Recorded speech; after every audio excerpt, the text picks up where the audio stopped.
I'm gonna hit you so hard you won't see nothing. Ever, ever, ever, ever, ever, ever.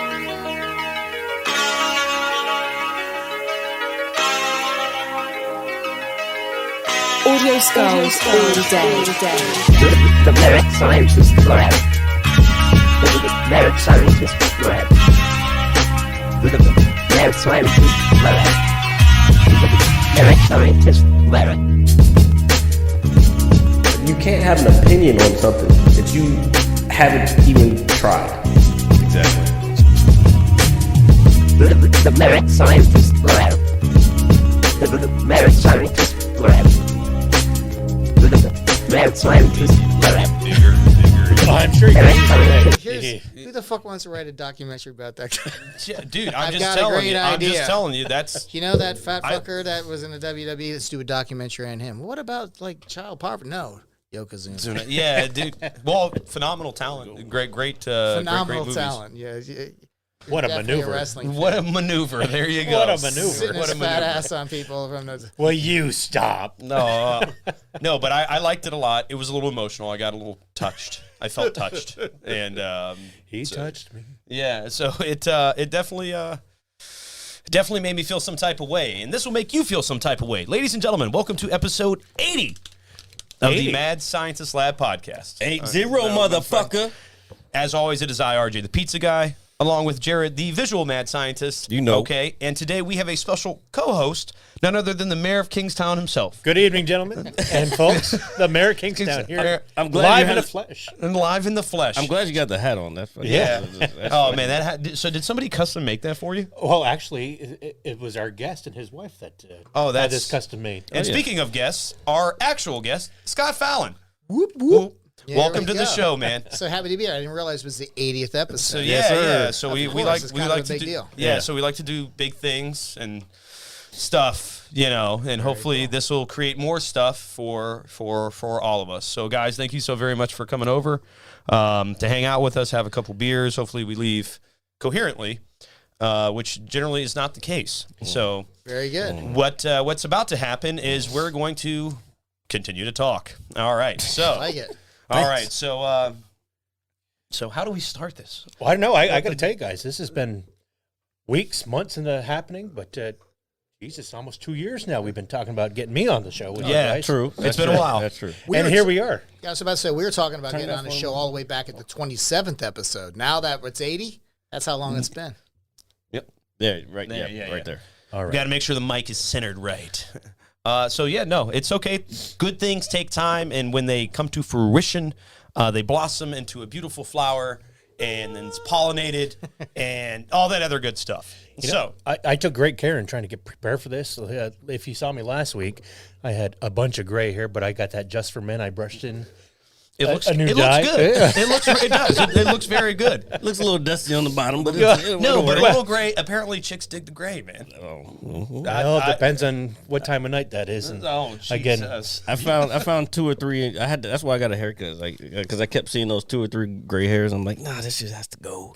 Can't do it. well, our special guest, that's why he's wearing a hat, because he doesn't have hair there. That's right. So, were you afraid of losing? Like, okay, honest question for guys. Like, are you afraid of gray hair? Or, I mean, obviously, you're at that probably point in your life where you do have some gray hair. You know, when I first started going bald, you kind of recognize it. And I was like, okay, I have to do something about it. But then, I don't know. I don't give a shit. You know? I really don't care. My wife bought me the Just for Men, and it was like the Emmett Smith on the front. And I said, I don't want to look like him. He's a good-looking fellow and everything, but look at me. I mean, This is not the way. I mean, it's, maybe this does a little bit more than graying hair. I don't know. That's a little too much dye. What the hell just happened to me? Yeah, dude. Look at all these things that happened to me. Holy crap. My wife sure is happy. Good thing it wasn't Rosie Greer on it. Oh, jeez. I have her mother over, too. Oh, jeez. Sorry, honey. No, I think sorry. she's watching from home. No, but I don't know. Like, did you feel like, is that like a demasculating feeling or like whatever it is? Emasculating. Emasculating. Demasculated. Yeah. What the fuck is a demasculation? I don't know. It sounds painful. That's what it sounds. Emasculated, yeah. That's what happened after. Not just for me. Oh, Jesus. Okay. No, does that, so I don't know. Does that like hurt? It didn't hurt your ego or anything like that? I feel like some people are like so deathified of getting gray hair. Well, as you're going to learn in like the next 2 hours, I have a pretty big ego, so no, it doesn't. No, okay. It didn't bother me a bit. You know, it sucked because like when I was in college, I had really long hair. I had hair down Really? past my back. I even had the Steven Seagal ponytail. Oh, No my shit. I God. was like the major hippie, and chicks dug that shit. So, Yeah. What so was when it that? starts falling out, it really fucks with you. Yeah, a little bit at first. What was that Steven Seagal thing we were looking at last week? Oh, 2 dude. weeks ago. It was like, he was like, All right, Senator. I'm out for blood. Some fucking cheesy cheesy movie quotes we were looking at, and you know, Steven Seagal's got a couple of them, He's but got there's a couple, yeah. he was like, yeah, my payback.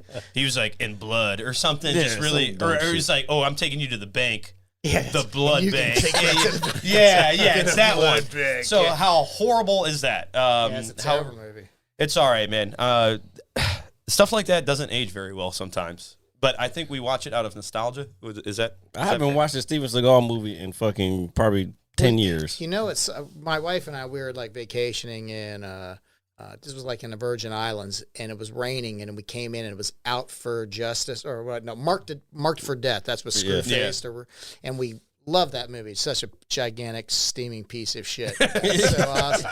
So my wife got me a T-shirt made. It's like, and it's Steven Seagal on the front, Saturday Afternoon Movie King, and on the back it was White Boy Hatcher. Oh, wow. So it was great.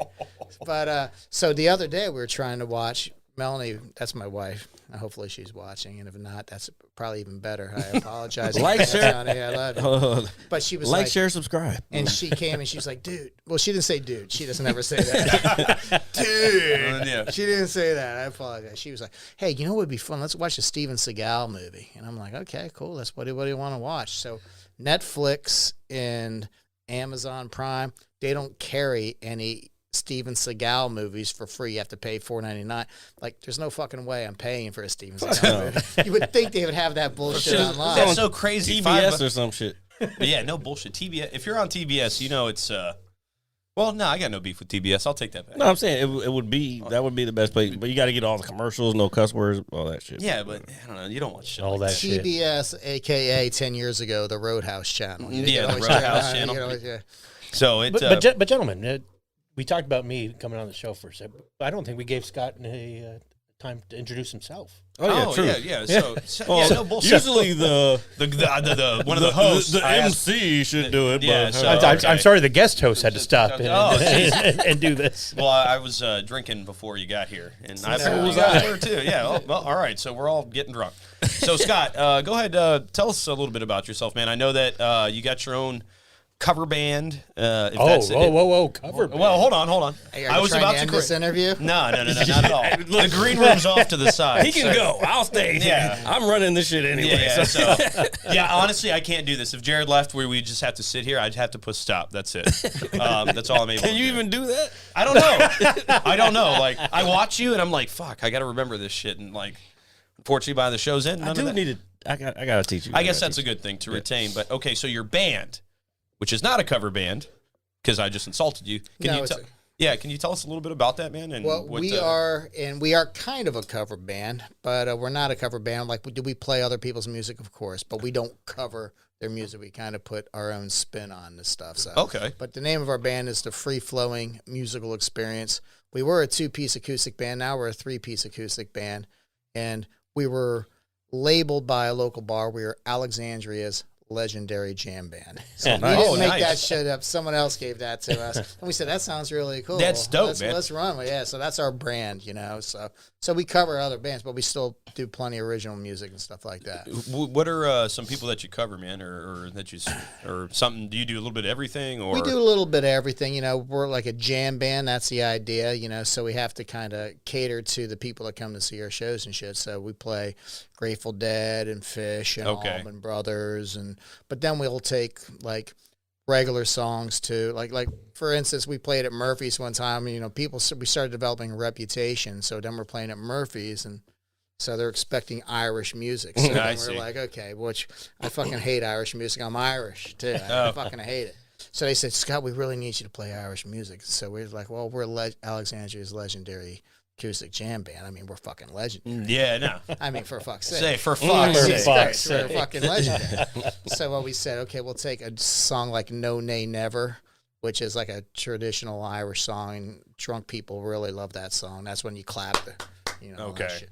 So then we said, instead of playing it major keys, we'll play it in minor keys for this, and we'll slow it down. It turned into like this really depressing dirge with like a 20-minute guitar solo in it, shit like that, just to fuck with the regulars. So the people who knew us really dug it, and the people who didn't know us hated us even more, which is, I like to say, success. So, but no, we do all kinds of stuff, and we kind of take things out there. I'm really blessed that I've been playing guitar a lot, but I have two guys in my band that are just really amazing musicians. So, All right. So it makes my job easy. I All get to do all my shtick, and I can still do all my. I think I'm a pretty, like I said, I'll take Jerry Garcia's line. I just want to be known as a competent musician. I'm a competent musician, but I'm surrounded by very, very good players, so it makes my job easy. When did you first start playing, man? It's I guess when I was about 13, All right. 14 years old. I wish I had learned that's my favorite instrument is guitar. Yeah. Oh, really? Like matter of fact, I was listening to blues like all day. Actually, yesterday and today. Like I'm a big BB King fan, Muddy Waters, like all, and then I'm on Amazon Prime now, so like I get. I just get random people that I've never heard of, and it's like, like, fuck, man, I wish I had learned. Yeah, it's I used to play the saxophone when I was younger. He but always pulls that yeah, shit. well, it's the only thing I've ever done You successfully. fucking Lisa Simpson ass motherfucker. Hey, first of all, and that's Bleeding Gums Murphy That's as what I was well. about to say, Yeah, Bleeding Gums. See, yeah. thank you, Scott. At least somebody's got my back. I knew, For fuck's sake. I knew where you were going. I bet it was a soprano saxophone, It too. was it was the alto saxophone, sir. But that's the only. And I played like the clarinet in elementary school, and I was in like the little Color xylophone. me shocked. Yeah.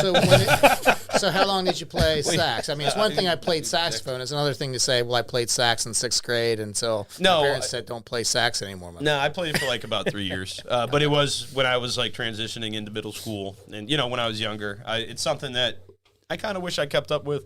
But if I did it now, I would probably have to like relearn everything. Man, it's been so long. I like how you said I was transitioning into middle school. Like this is some big major event. It was. Before I was transitioning to my female side. Jesus. This is when I was transitioning. It's cool, He was man. he was trying to get that first chair flute. It's when I first. Jesus. That's when I first started to learn how to man. blow when I was transitioning. Oh Pretty fuck. good. All right. I was I started with the alto, but I started to enjoy the baritone. That's cool, man. Hey, that's cool. You don't have to explain it to me. We're getting canceled off of YouTube. Yeah, it's all right. It's fine. Don't worry. I Oh, well. set myself up for that. I apologize. Clarinet to the oboe. To the RJ's a transitioning male to female, by the way. using the This was- saxophone. We're LGBTQ friendly. Yes. Absolutely. Absolutely. That's why I'm on the show, as a matter of fact. Because Christian asked me, you want to go on a show only if they're LGBTQ, whatever. Whatever. Sure, yeah. LB, I don't know, there's so many letters now, I don't even. Goddamn alphabet. If I don't know, There are then a lot I'm of letters. insensitive. There are a lot of letters. No, it's LGBTQ plus. Plus, like I know. plus. I thought it was Plus like is whatever 29 the fuck letters. else. Everything. Oh man, it's just a lot. That's like, hey, whatever, LGBTQ plus. Fuck that can the mean rest anything. of everybody. That Like, means like you're in the furries and all that shit too. No. Is that really what it's called? Yeah, that's why the plus is there because, like, first of all, they ran out of letters. there are a lot of letters. There Second are. of all, this shit is so. It's gonna sound fucked up, but it's convoluted at this point. You know what I'm saying? And everybody is, I'm gender fluid, and this 1 second I feel like I'm this, and next second I feel like this. Now apparently they're allowing. I don't want to get into the politics shit, but now apparently they're letting transgender male to female compete in female competition. Oh, well, we can talk about this. Of course. Well, I got. Well, speaking. I'm go ahead, against go ahead. I'm against all of it, and I've had this conversation with Scott several times, and I'm all about gender equality. Whatever whatever you are, I'm fine with it. Yeah. However, I got a niece who's playing hockey, and if you got a a born male who decides he wants to be a female. In a hockey community, those boys are better than, well, I shouldn't say. They are built better and stronger than those female They're built athletes. like males. Yeah. Yeah. And now that boy who now determines he's a female is part of this hockey team. Yeah. And I'm like, you can't do that. Yeah. You're Yeah, taking away from any accomplishment that child might make. Yeah. And I think it's a bunch of bullshit. I agree with that. But at the same time, who doesn't like it? Like you guys like to see like a transgender male like beat the fuck out of Ronda Rousey? That would be cool. You know, I'm just saying. Well, I saw something on Facebook. It was a fight. There was a meme. I don't know the Fox name. Fallon is her name. Matter of fact, her last name is Fallon. Sounds very intelligent. No, all right. So, yeah, dig but this she broke into the skull of two people that she's fought. Yes. Okay, or something. Are you serious? So she's fighting like in Yeah, No, and- yeah. fucked This is up, real man. shit. Yeah, so she's an MMA fighter. Because Well, Jared probably could explain it better. Yeah, she's an MMA fighter. Joe Rogan, he's been spoken out about this. Why do I feel like this is super like clear this week and it wasn't last week? Anyway, so he's been super, yeah, Aliens. super. Oh, we'll get to that. Don't worry. Outspoken about like that whole thing. Like when you get to a certain age as a male, those hormones are in you. Like your body structure is a whole different than a female's. You don't get rid of them. You can't. No, you can't. Even if with the drugs, yes, you might with the drugs you might get boobs or whatever, but your bone structure is not going away. And that was his whole take on the thing. It's like, it's like this bone structure is not the same. Like women are flexible and pliable. A man is rigid. You know what I'm saying? The bone structure is rigid. If I take my fist and I fucking hit a fucking female, like it's not gonna be the same as if I hit a guy. It's like you're saying. Like, Try it. Yeah, Try yeah, it. yeah. Well, men might be physically stronger, where women might be emotionally stronger. So that's why I say if you're going to make like these transgender males compete, if you're going to allow that, say you can do it, but not in these sports that are in like endurance or strength. Maybe like you have to do. Okay, you want to do that? You have to do gymnastics and make these women. Hey, now get on. that flip shit. like that. Yeah, shit. do that shit. And then Yeah. okay, fuck that. We don't want to do that anymore. Scott, a couple weeks ago, I sent you that a video over Facebook of that. I think it was New Zealand. That was great. A transgender. It was female the handball, wasn't it? playing handball. This transgender female, just 6'3", 6'4", coming out, and they were playing the Japanese national team in handball. And I watched that this shit like 50 times.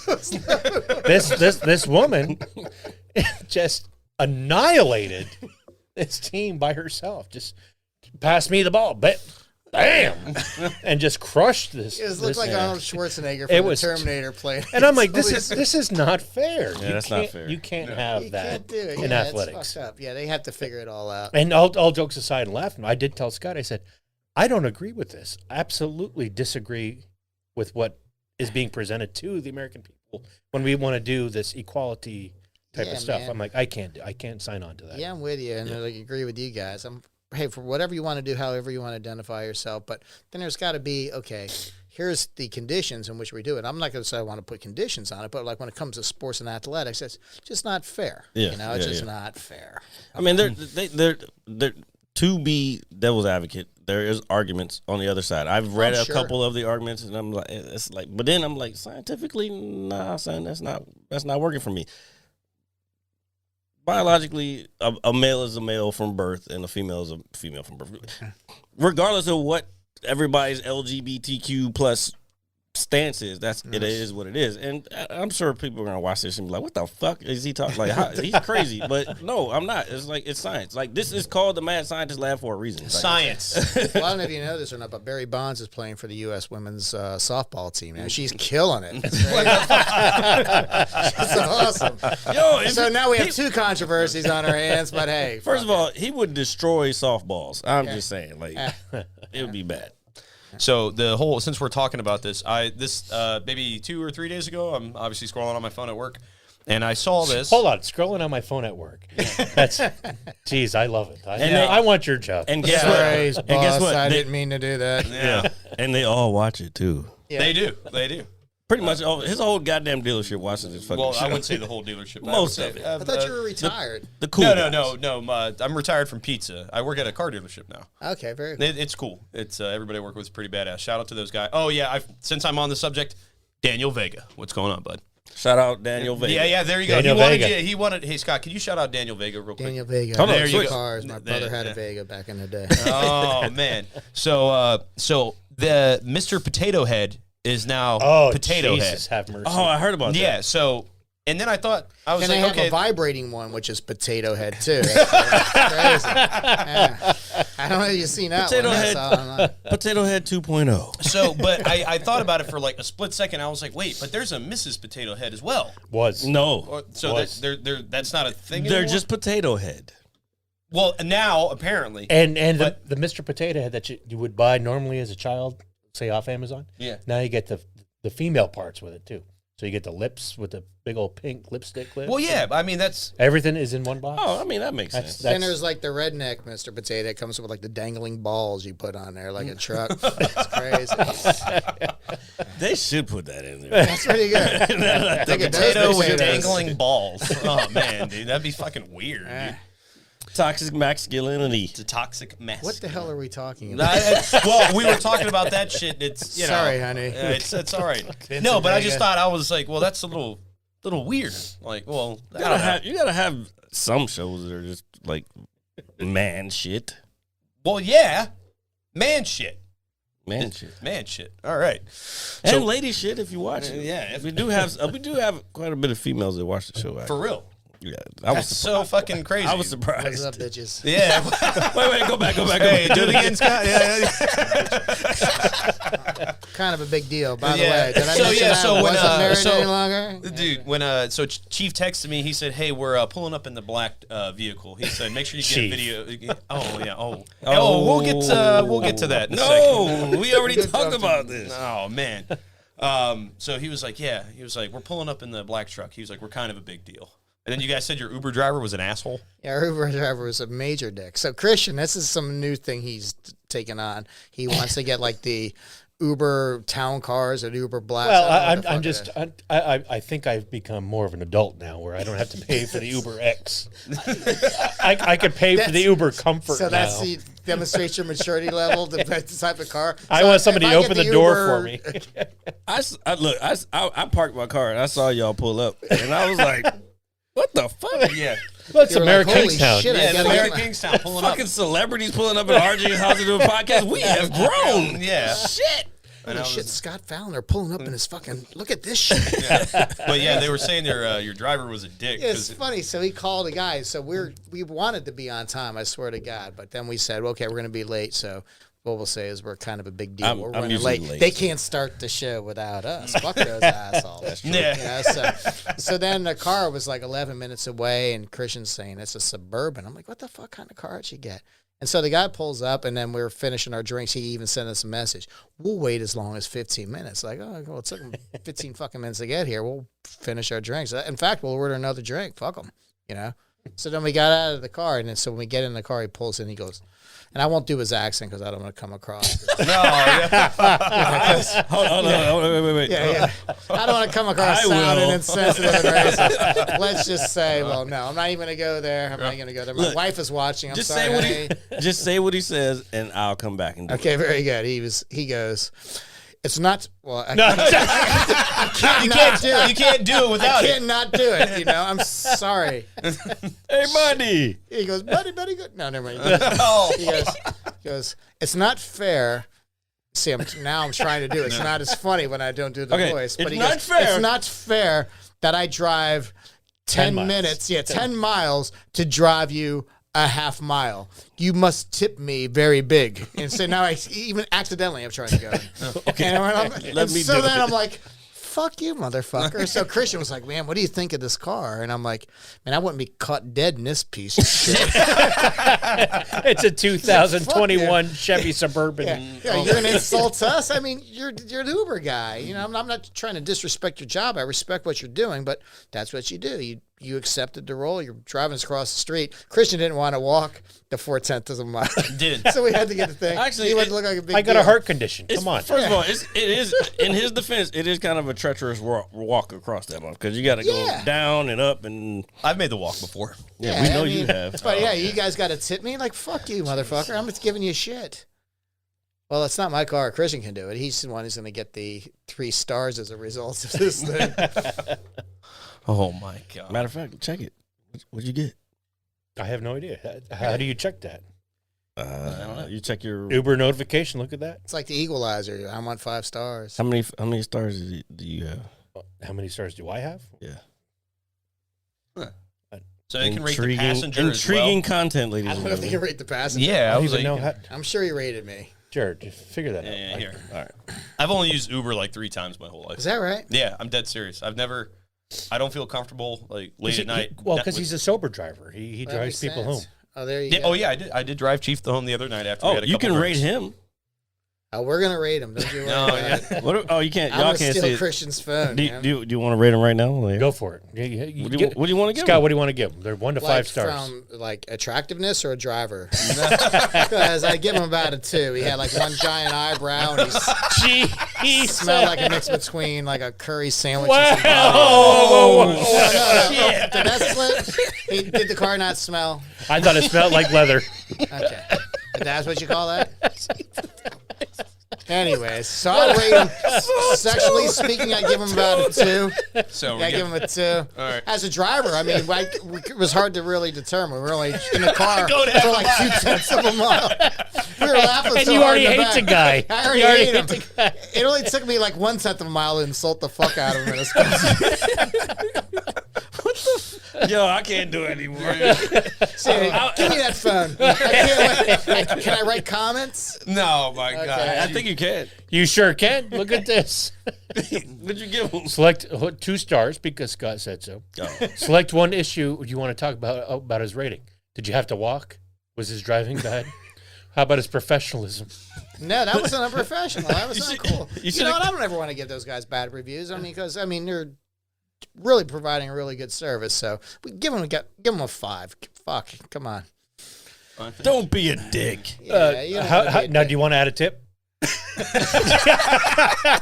Hey, give him 5 stars. That's the tip he gets. From me. I'm sure you want to give him a tip, but that's a whole different story. Just the tip. Oh shit. Just the tip indeed. Oh, man. Speaking of tip, the tip of our brains at times. Uh-oh. Wait. I was going to get into the alien thing, man. You invited me to your... What the fuck? Oh, like I don't know. I didn't get it. I got it. Well, actually, it doesn't make sense now that I Quite think a about it. segue there. Yeah, There you sorry.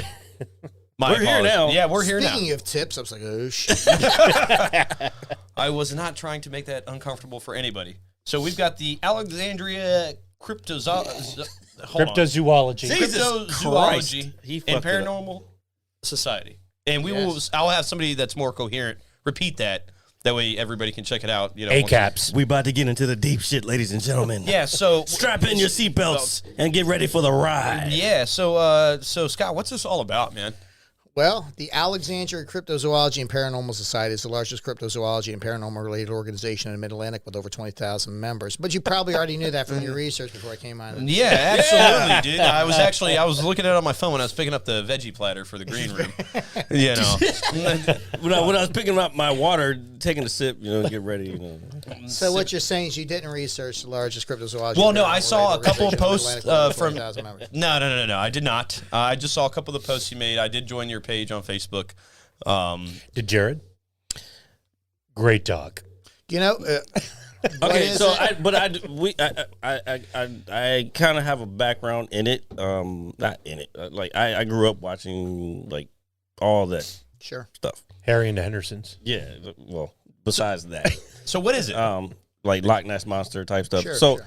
yeah, explain exactly what cryptozoology is. Now, cryptozoology, technically it's called the study of hidden creatures. And so, like, animals that either they don't believe exist or maybe no longer exist, like maybe some animals that are currently extinct. Okay. Or maybe certain animals, such as, like, you say the, like, Loch Ness Monster was actually existed, at least what they thought it was. But does that still exist? Like Bigfoot is like Gigantopithecus. You know, there's certain things. So that's what that's what cryptozoology is. It's like studying, looking for things, and like you hear some examples of. There was like the leopard in Vietnam. I can't remember the species that they thought was extinct for a number of years, and they found it here recently. Like types of fish they found that supposedly extinct for millions of years, and they catch it in a fishing net. And then there's it might even be like a microscopic type of thing, but you know the one that gets the most airplay is like the Bigfoot. You know that's like one of the cryptozoology. Are they called cryptoids or cryptids? Well, cryptids is the thing. Are there any in Northern Virginia? You know, there has been one of the guys I used to play in a band years ago, and this guy, and he passed away recently. Really, really nice guy. His name was Bill Durangus, and him and his buddy, who was like an FBI agent or something. Like if you go on to Virginia Bigfoot Research Organization, I think they still have the VRBO site. They came across, or what they said in Culpeper, just off the Appalachian Trail, was they came face to face with a Bigfoot in the woods. Oh, shit. And it changed his life to such an extent that he dropped everything he was doing. He bought this Winnebago and he turned it into this like all-terrain vehicle with what's the night vision stuff. He had all that and all these computers on. But he used to follow our band around and show up at all our shows and shit. So then we became friends. He was like, "Hey, we really want you to come out. We'd love to have you do some Bigfoot research." And I was like, "I can't wait to do this." And then there was like this back thing. "Yeah, man, if you guys could come out and do like a search with us, it'd be really great. And if you could bring some girls up." And I'm like, "Well, man, Bring some girls. I swear to God, I can't make that shit up." So you had me at the Bigfoot, you know. But Yeah, a white van and some girls. Wait. so, Free candy. Yeah, Free candy, Jesus. you know, if you want to start getting me talking about Bigfoot, which I'm sure that's why I'm on the podcast. Well, yeah, of course, man. Yeah, Please, yeah. please You know, just I tell would us. not be No, surprised. the only reason you're on the podcast is because we need somebody to fill in. Yeah. No, I'm just kidding. No, because we've talked about it for a while. Yeah, we like, have. Well, you alone, but then I started to realize that a lot of people, well, a few people want to be on with other people because they feel it makes them feel more comfortable, which is fine. Please relax. It makes it more enjoyable for the listeners and the watchers. That's why I go to massage parlors. I like to have another person to help me relax. Do you bring Christian, can he? Yeah. yeah? Do you bring the Christian with you? I love your beard now. That's blacker, by the way. Oh my God. Jesus. Sorry, honey. No. My. Looking for the cameras.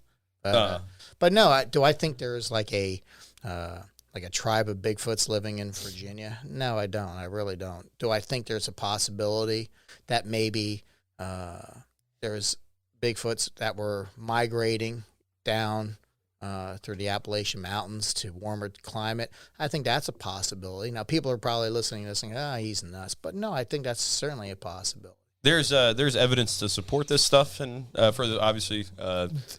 Well, you know, there's evidence, and then you have to look at your definition of evidence. You know, it's like extraordinary claims require extraordinary evidence, right? You know, so when it comes to that, there's certain things and certain, like, I'm convinced, and you know, I always say, I joke, I'm not a knower. I mean, I'm not a believer, I'm a knower. Like in the Pacific Northwest, I am absolutely convinced that there are Bigfoot in the Pacific Northwest from Northern California up through the Pacific Northwest, Oregon, Washington State, Vancouver. I mean, Alaska. I mean, I'm no doubt about it in my mind. I mean, there's too much evidence to just say no. That's just a wives' tale. But like at the same time, when you watch the show Finding Bigfoot, doesn't matter where the fuck they go. They're finding Bigfoot wherever the fuck. We're gonna do tree knocks. We're gonna do howls, and they hear something about that's got to be Bigfoot. No, I don't think there's Bigfoots in Iowa, and I don't think there's a sustainable population of Bigfoots in Virginia. You know, maybe in North Carolina, like maybe in the Smoky Mountains, there's enough territory and stuff like that. Maybe where there was migrating Bigfoots. You know, but I would say if they were up there, like place we're gonna go visit here in July, like Whitehall, New York, that's approaching, like there's definitely enough territory and terrain and food sources to support that. And people think I'm crazy when I tell them that, you know, but I can try to convince them. You're either going to believe it or you're not, but, you know, the more research you do, I really do believe that there are certainly Bigfoots and they exist. So I have a question. You spoke about like food sources. Like, if I was to believe, let's say, what's the actual term? Is Autheropithecus? I can't say it. Gigantopithecus. Japan. Yeah. So Jesus, what the hell does that Gigantopithecus. What would they eat? What would they normally eat? I don't know if he came with the A on that one, but hey, no, I'm just kidding. From the studies that are done, they're foragers. They eat like berries and nuts and stuff like that. Like a bear, you see like bears. I mean, they're 400 or 500 pounds. There's plenty enough food sources out there, but they're also saying they're very similar to bears. They eat anything like mollusks, shellfish, like in the water. They can eat fish, but they also supposedly eat deer. They eat elk, stuff like that. So if you look for the water source, they're pretty. What's the word I'm looking for? But they're pretty creative when it comes to their food sources. So me, I'm just learning. Like I said, I know a little. I don't know a lot. If they were to hunt like deer or whatever, would they just come across the deer? Would they like build a bow and arrow? Or are they that sophisticated? No. It's like when you talk about evolution, we can talk about different areas, but I mean, this is like a variation, like, hey, of the evolutionary scale. This is something, I'm not saying it's as smart as a human, but this is certainly, like apes, primates, it's related within that category. So it's obviously an intelligent animal, but they're not building bows and arrows, and they're not jacking up cars and shit. But I think they certainly are adept enough that very much like a chimpanzee might be in the wild, or like a great ape, they certainly have the instincts and the intellectual capability of being hunters, gatherers, etc. Nice.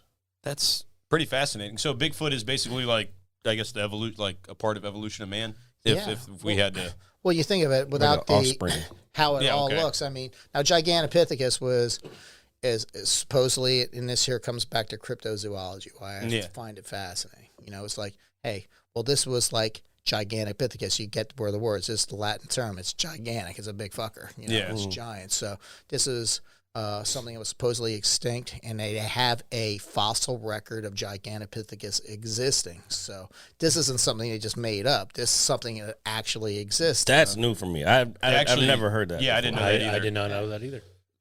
Look at you blowing. Do you know where it was found? Like, where has it been found? Off the top of my head, no. Okay. But when when you talk about when the continents broke up from each other, so that's why, hey, is this a version of the Himalayan Yeti? Or like in Russia, they have certain things like that. That's why I say before, what was it, the land bridge that existed. So that's why I think it can exist. And how it might have migrated. That's why I say in New York. That's why I say in Alaska and the Pacific Northwest. That seems to be the most reasonable spots, and that's where I think it certainly exists. Now, like you hear some of the shit like in Florida, there's a skunk ape. I do believe in the Florida skunk ape. I think it's some different species. Yeah, I was gonna say, is that smaller? What is this? It would have to be Yeah, smaller what is because that? it's Like- Florida, so it would have to be smaller than something that came from like the Himalayas or whatever. Yeah, it's funny when you guys are asking me these questions. And my wife's watching this shit. She goes, I just read this shit day and night.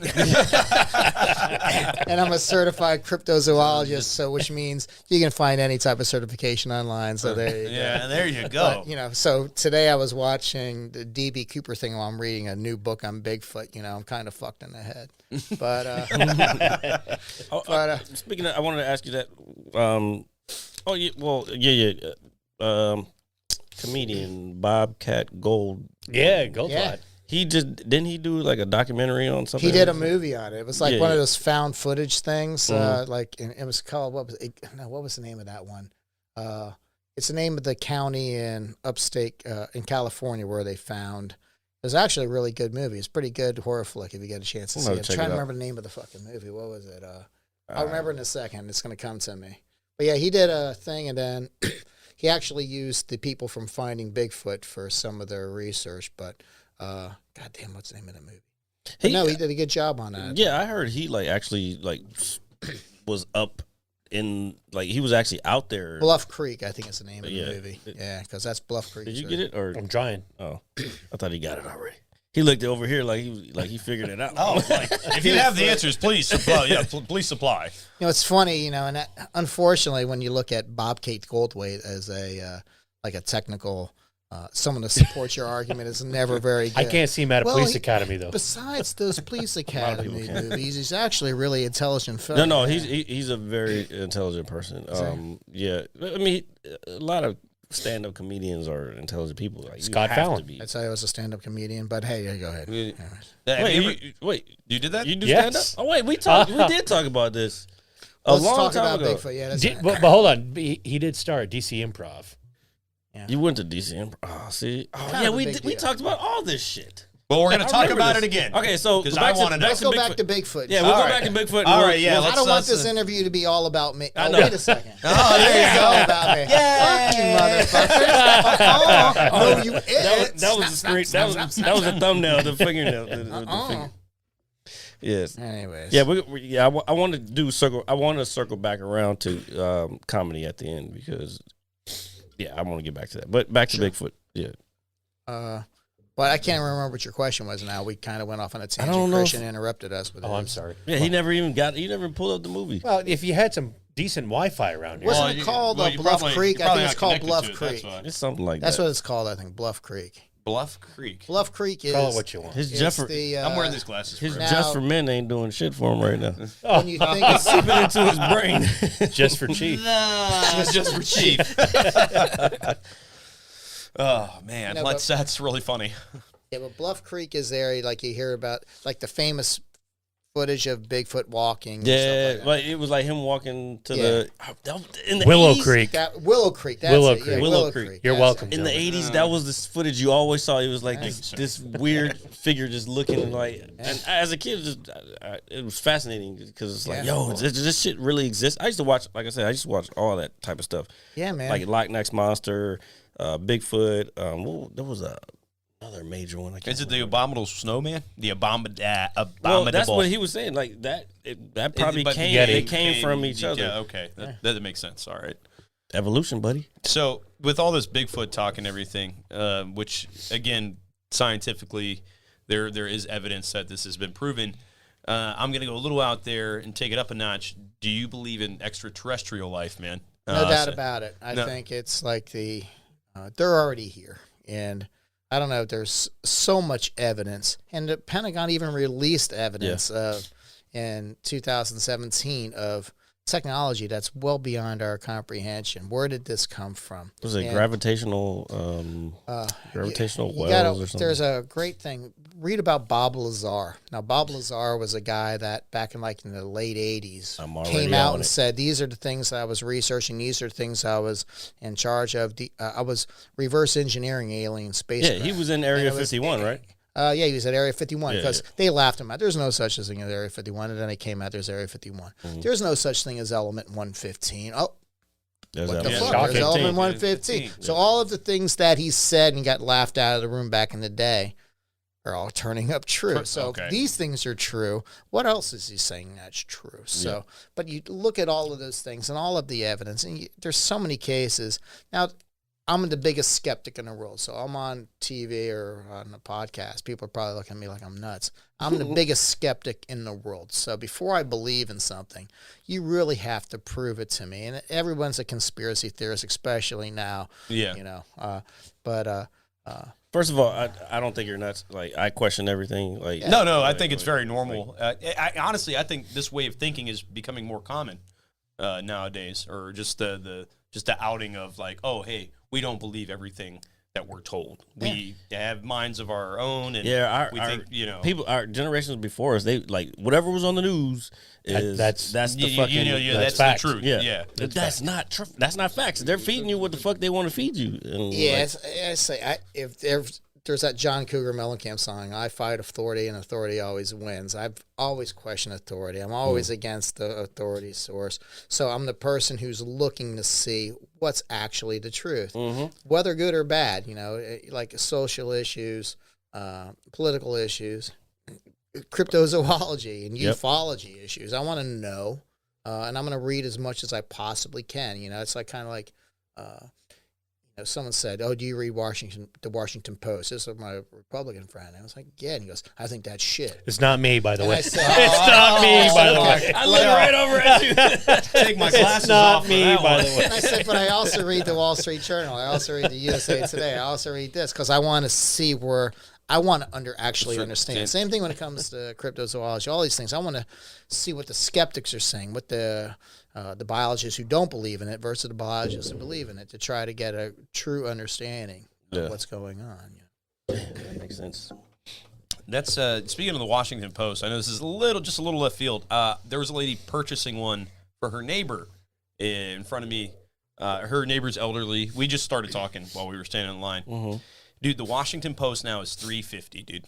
Yeah, is that crazy? Yeah, that's nuts to me. I remember That's going. a Sunday paper, though, right? That's No, this was during the week. This No, was, no, no. It's $3.50. I think it's 75 cents or $1. No, it's not. It's not. Yeah. It is $3.50. So I have a If she had the subscription. Sunday's paper on a Tuesday, I don't know. I literally saw it. It's $3.50. Is that right? That's crazy to me because I remember going to 7-Eleven with my dad after school and stuff, and it was like 50 cents. RJ, that can't be because my Post subscription Bro, is I'm like telling you. $85 Can you Google that for real quick, Yeah. Jerry? 3 Hold months. up. I can't Holla do at that. your boy, Jeff Bezos. First, I'm not gonna say, you know what? Fuck Jeff Bezos. Here, can you Google that real quick? Yeah, man, you're late please? with my medicine from Elon. Amazon. I can't believe that. I can imagine the Elon Sunday Musk got paper fucked being with you. that cost. No, can't I believe always know the Daily Sunday paper is a little more expensive. A lot more expensive. You know what's crazy? I love the Sunday. Do you know what's crazy? D's nuts. I think this was last Sunday. now that I think nuts. about it. You're a fucking genius. Well, I had quite an eventful evening with some friends, and eventful. Is that what you call it? that's what it felt like. What'd you do? Well, if I remembered, I'd tell you. When I look at Washington Post costs. Yeah, can you just pull up the regular price? I think this was last Sunday though, when I stopped at the gas station. What gas station you stop? Just the one right here across the street, right down the road.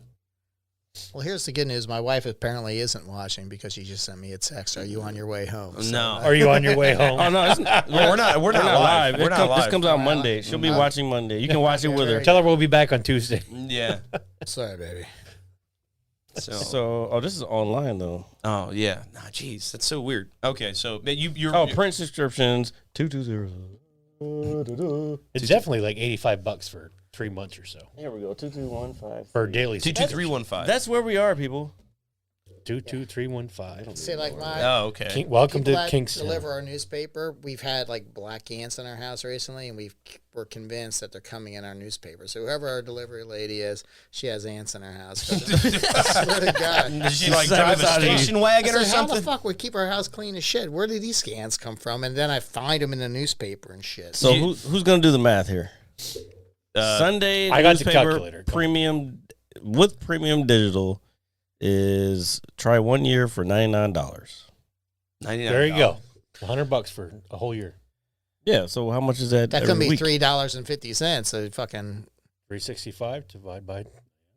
That's just the Sunday paper though. Oh, just a Sunday. 366. Well, no, you're right. It's 350. Yeah. So All right. it was So okay. For just a Sunday paper. Yeah. Yeah. So but I- you can do you gotta I'm get not those too far coupons. from the truth. You gotta you can get do those daily coupons. for $249 or the Sunday for I don't think $250 for a. fuck no. No. Do the online for $1 a day. I definitely get my subscription for $85 for 3 months. yeah, we have the subscription. May have a backdoor for the online shit, but we're not going to talk oh about well, that right yeah. now. Let's not talk about backdoors, That's a Backdoors. totally especially different type of online. online. Yeah. Oh man. I read about that. We don't have whiskey here yet. Yeah. Pornhub. I saw that. That was Oh really my cool. God. Oh, yeah. Oh, when the pizza delivery guy comes Oh over. my God! You know, so somebody asked me, they were like, "Has that ever happened to you?" here we go. Yeah, has that ever happened to you? I will say this: there has been maybe 2 occasions only where I got to a woman's door and they were in a robe or they were a little revealing within the robe. And they were just kind of enticing me, like, "Oh, here you go," being super flirtatious about it. One of them was my wife. You motherfucker, son of a bitch. I'm sorry, Scott. I couldn't help it. You shouldn't I have told her ordered never to order fucking Papa John's. It'll never happen again. Anyways, I'm sorry to interrupt. No, it's fine, man. No, but that's like, and then there was one time I used to deliver flowers. years Oh, ago. here we go, Scott. Yeah. That's how it is. Yeah. Here's your pizza, and here's your flowers. Yeah. I didn't order any flowers. Boom. Boom, boom, boom. I'm here to clean your pool. I didn't order a pool cleaning service. Boom, down. Did you order extra sausage? Yeah, that's always like the corniest joke to me, bro. Is it a meat lover? Like, oh my god, dude. Mrs. Fallon, we apologize. I don't know. Hold on, I have to call my student. Tell them to disregard everything. No, but there's been two scenarios. Like, obviously, I did not entice or I didn't do it. I was Sure working. you didn't. Sure you didn't, Father. The Holy Spirit. Oh my God. Now, come on. Well, it's now. hard to type with one hand because my other one's on the Bible. All right, can I get on? Jesus. Can I get it on, man? Oh, Christ. So yeah, and then I had a lady come to the door. Okay. Here we go again. You're not- Maybe you're a not- wrong choice you're of not words. helping I your had a lady case. I'm just come. telling you that I had another lady come I to the had door. this woman come. To the door. Yeah. Sure you did. No, you didn't. That pizza wasn't that good. No, if I made it, it probably would have been. But anyway. Jesus. He cut a hole in the bottom of the box. Would you like some pizza? Oh my God. My pizza in a box. That shit, that's so weird. Like, How'd you get it hard so fast? Whoa, whoa. I delivered pizza for a while. I you did. Well, that's a Thank great God. story. Yeah, please tell us the story. Want to hear a Because this pizza is. story? Yeah. Now, it was funny. Now, when I got out of college, this is back in the early 90s, and I'm dating myself for all of you people that are fans of mine. Thank you. But I delivered pizza for, and this is simultaneously. I worked for Pizza Hut, Mr. Fu's Chinese Food, Manassas Barbecue, Olin Mills, and so all of these things are going on.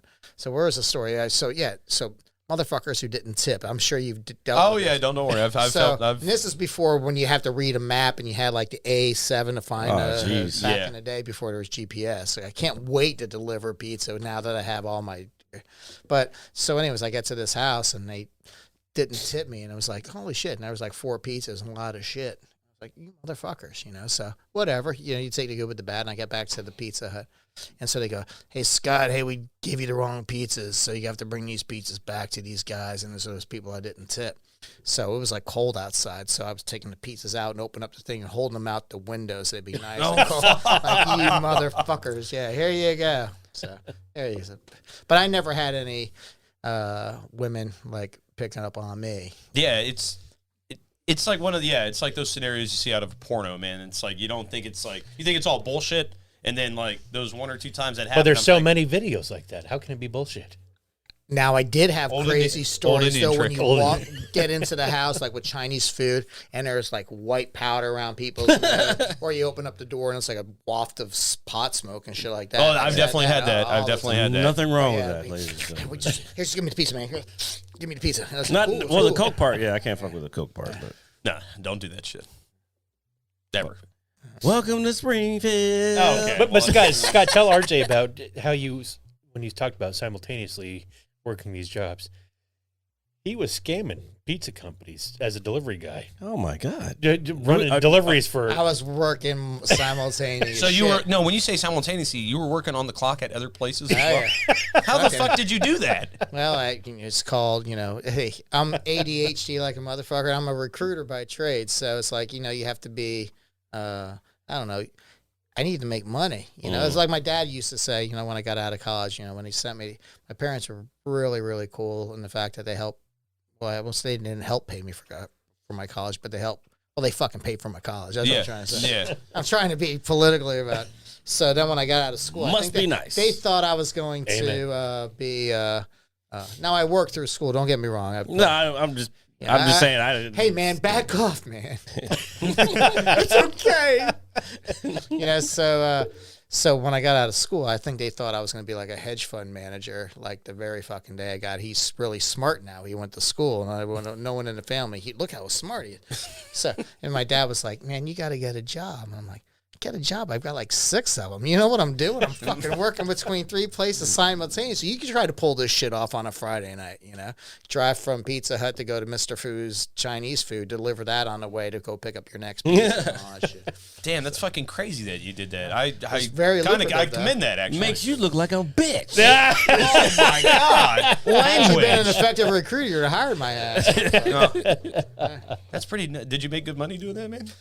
I mean, as good as you can. Oh you yeah. know? All right. No, I understand. I Yeah, do. you know how it is. And then I got really good at folding boxes. I was really good at that in the daytime, you know. And, Oh man, I can do it all. my best job, you know, I still say it, my best job in my life to this day was Mr. Food's Chinese food because he let me do whatever I wanted and he was really cool. He treated me with respect and I love that guy. And I was in Manassas, and so I would have done anything for that guy. You tell me what you want me to do. And I actually delivered like a karaoke machine because there was Mr. Foos and there was Woo's Garden and there was another one. They were all related. So sometimes I would just deliver bullshit to, always give me a free meal and shit like that. And I made really good money on that. No, that's awesome. For a man. hippie getting out of school with no fucking, you know, help pay for my car payment and shit like that, you know. Speaking of small businesses, check out Belly. What is it? Bozelli's. Bozelli's. BozelliDeli.com. Bozelli Deli. What's up, Mike. Bozel? Mike, Bozelli's is I'm the sorry, shit, I man. fucked that up. I'm a little buzzed right Yeah, now. that was your guest a couple of shows ago. Yes, super nice guy, man. Hope to have him back. Yeah, that's gotta- letting we you gotta know to link come up. back. And you can get that pizza from still at like Fort Springfield Belvoir, Mall. right? We got to link up too, bro. Like for sure. No, well, he's got a couple locations. He's got one off of Auburn Road. He's got There's- four locations. One on the way. I can't remember the one on the way, but there's Newington, there's Springfield, there's DC, and Crystal City. Crystal City, yeah. And then there's one other one coming. I think it's out- in DC. No, Georgetown. No, Georgetown. He's gonna be that's put in- DC, sir. Well, yeah, but it's more specific. It's more specific. We have to get into details here, sir. Bozelli's is the shit, man. That place is awesome, man. Yo, okay, so Yeah. I So yeah, what had- did you had? Yeah. Go. Okay, I had Bazzelli's the other day. I had the what I have the sandwich. Oh, I had the Reuben pastrami sandwich, but I also ordered. I saw the sides because I always check when I order online. I see what they have on the sides or whatever. The sides was fried ravioli. I was like, Really? let me try this. This shit is fucking phenomenal. Yeah, man. I've never had fried ravioli before, and I was like, please have the marinara sauce in there too. Had the marinara sauce in there, dipped it in there. Oh, Everything I have is off the top, man. Dude, fucking crazy, fried ravioli, dude. That sounds amazing. it's fucking good, man. I might have to make a stop because I am going to Springfield tomorrow. Because I'm a Go- man. I'm a man on a mission. Going over there. I'm a man on a But mission. it's not in Springfield proper. It's at the mall, right? No, Yeah. well, it's, you know where like the Enterprise is and the little shops. Oh, yeah, where the yeah, Firestone yeah, is. yeah. Yeah, It's right there. It's right there. Yeah. but then there's one on Auburn. Yeah. That's the one close to my house. That's like not the original, but the original first of all these other ones. And then there's the DC and then the Crystal City one. No, the Georgetown. Well, Georgetown one's not open yet, I don't think. But it's yeah. it's specific. we're probably gonna have him back soon because he's on some. Yeah, me and him got to talk. Yeah, no. There you go. Scott, we may have to do that after hours sometime instead of Maybe $50 get at that Taco if there's Bell. like a Grubhub 50. or something. Yeah, so you like guys spent $50 on Taco Bell last night? Oh, my is this true? Wait, okay. When you hold on. So I'm assuming you ordered it. So I'm sure there's fees and stuff within there. Well, But you spent hippies $50. are into other things besides Grateful Dead music. Yeah, I tell you what, getting the Taco Bell last night was pretty. That was so rewarding. Reward. That was last night. However, this morning wasn't so rewarding. You had to call the Had Corps a of very- Engineers to come take had care a of the very plumbing. It never is. Had a very shitty experience this morning. It's crazy. Oh my god! I tell you, Just that's what we burns me up. that's what we bought was So that's Diarrhea. What, yes, I said we fucked up last night. They brought us all this Taco Bell, but they didn't bring all like the packets, sauce. you know, the sauces great- and stuff. Yeah. So then I had this Tabasco Sriracha sauce. So we're Stop using doing that, instead. Scott. Yeah. That's all right. It's all right. Don't So worry. here's this Tabasco Sriracha sauce. It was really good at the time. Sriracha. I like that. Is that how it is? Is that- Sriracha. I don't know. The Sriracha. Sriracha. Sriracha. Oh, damn. Sriracha. I thought sriracha was a real thing for a second. I was thinking, I was like, I know you can't be talking about fucking sriracha. You gotta I roll was like, your I've never R's. heard of this. I was like, is this from Texas? Hey, Like, speaking you know. of sriracha, they have sriracha wings at Bazzelli's. I know I keep bringing it up, but I was on the site yesterday and I just like there was so much fucking good shit like that I gotta try. Are you See, getting a sriracha kickback wings, from eh? this? No, You guys not ever at have all. the, He's the Mambo homie wings? now. Oh yeah. Oh dude, I've got a bottle of mambo sauce Goddamn, upstairs, man. Mambo sauce is the shit. See, that's the dankest. Yeah. It's I feel like if you say mambo sauce, you have to hear go-go beats in the back. That's fine with me, man. Because when we first got it, because I know it's okay, so it's the Capital City brand and everything. Yeah. That's the popular one. I That's know the it's one not. that's you can find. Yeah, so I know it's not to maybe some real DC natives like real mambo sauce from like maybe local places, but this stuff is still dank, that shit from Yums, homie. bro. Still, I'm sure that's great too. But I'm just saying, when we first got it, I'm sure it's excellent. Is that better? Have That's you how ever you been to know. Yums? Yeah. No, I have not.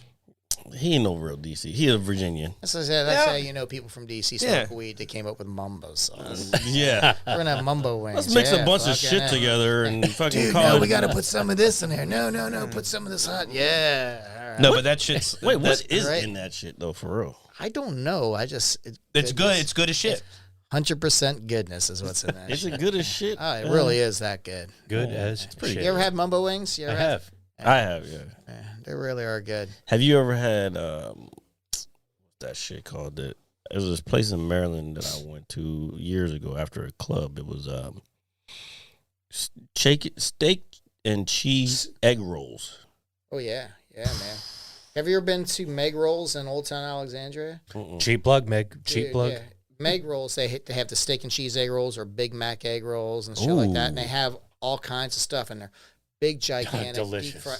It's the dude. You got It's the size of a beer bottle. Oh, Dude, they're where's it? You so said good. Old And Town? then they also have like the really good French fries with the vinegar on them too. So you get Yeah. those with the. Wait, you said Old Town? Yeah. Oh yeah. shit! I She didn't- it was a food truck and it's a really cool chick. She started this business up and then on a food truck and then she has a actual Physical place. location. physical location in brick and Old mortar, Town. yeah. Yeah, brick and mortar. And it's that good, man. You got to try it. I'm gonna So check it fucking out. Good. Yeah, it's that good. Damn. So I don't have any. I'm not here to plug Meg. No, no, but say- No, say- no, that's no, fine, yeah, man. it's Hey, really if it's good, local man. and you know these people, that's Fucking fine, man. good. You know what? man. And to be honest, I think what's throughout this whole podcast is like we're just shouting out like Yeah. the area. You know what I'm saying? Yeah. Like if it blows up, it blows up. It's not. If not, it is what it is. It's like it's just cool people we know. Yeah. We want to talk to them. Cool businesses that are in the area. We want to talk about it. Yeah. It Well, is the what it is. Big Mac Meg roll is really good, and they have a steak and cheese one. And then there's another place that makes a steak and cheese, but they're much smaller. But the Meg rolls has got it going on. Mm. Really is. It's hippie food. That's why, like I say, someone came up with that shit. Someone who was smoking weed came up with that. Like what? today, Yeah. we were watching today. We were over at the Gangrene Turd. The gangrene turd. And, Tortuga verde. Perfect. So sorry, I apologize. Yeah. But anyways, it's gangrene and it's a turd. And tonight, honestly, anything that falls from the ceiling on your plate at the Gangrene Turtle is free. So Oh my god. Holy we're- special tonight. so Scott, you just hey, made friends with the manager thanks. today. Anyway, guys, my friends. with Oh me. my god. You Is it- First of all, who's the manager? At ahead, this Scott. moment. It's Don't say Carlos, names. Oh, well, you they're just really said- nice guys. I will have to say. Okay, they're okay, really nice guys. okay. That's But how I backtrack all my negatives. Oh, they're very polite. They are. let's really not nice. go into that because Seriously, they're cool. I dig them. I love those guys. They really take care of me. And they- Some of them. I feel Carlos taken and care of. Jose are cool, man. They're chilled. I dig them. I don't know them, but okay. I probably know if I saw them, but Yeah, if you saw him, you'd have to. But anyway, yeah. okay. So one thing, well, not one thing, but I asked about the I asked about the cryptozoology. Not to transition that. This is quickly. quite a transition, isn't it? We were just talking about getting high, eating egg rolls. Yeah. Now all of a sudden you're talking to aliens And again. shit dropping from the Hey, ceiling. just so into you your- know, you're watching. Jared's not doing bong hits right now. Anyways, why don't I take over the show briefly while they clean So up? I want to ask you something after Jared asks. Okay, I'm asks sorry. this Wait. question. So no. Okay. So it's the Alexandria Cryptozoology and Paranormal Society. We didn't get into the paranormal side. Yeah, I want to get into some ghost shit. sure. Uh-oh. Holla at your boy. Speaking of being high, Now, See, he did it. I will say, you know, I did. we've done like I've been hiking in the Pacific Northwest looking for Bigfoot.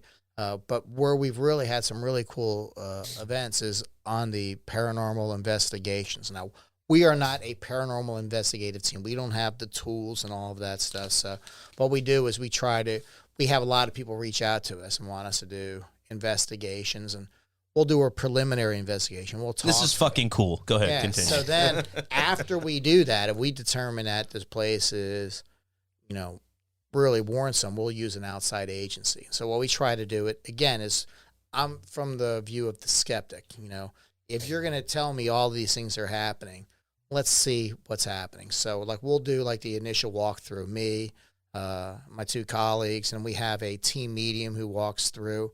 And then after we determine that, then we'll bring in the extra crew to come in, and we won't tell them anything that we've learned from the people. Okay. And so we want to see if everything that they find matches up with what they've told us. Okay. And we've had some pretty cool investigations. We did one here just recently with someone from Green Turtle, and I won't mention any names, but the house that he had was pretty, I have to say, there was some energy Can you in there. that please was tell pretty me cool. off air? I gotta Yeah, know I definitely this. will. And that- I think I know. Never mind. Go ahead. so we did Well, I don't one recently about a year ago. This was in Upper Marlboro, Maryland. And we were the first group to ever do that. It was a friend of ours told us of her brother, you have to come and do their house because this house is haunted. And they were like telling us stories that are off the fucking hook. And you're like, when you hear shit like that, it's like, yeah, sure, you know, whatever. We'll come over and look. Like I said, I'm the skeptic first. Because people who want to see ghosts, see ghosts. See whatever they want. Yeah, they want it's to like, see. you know, so yeah, it's haunted, you know, it's got to be haunted.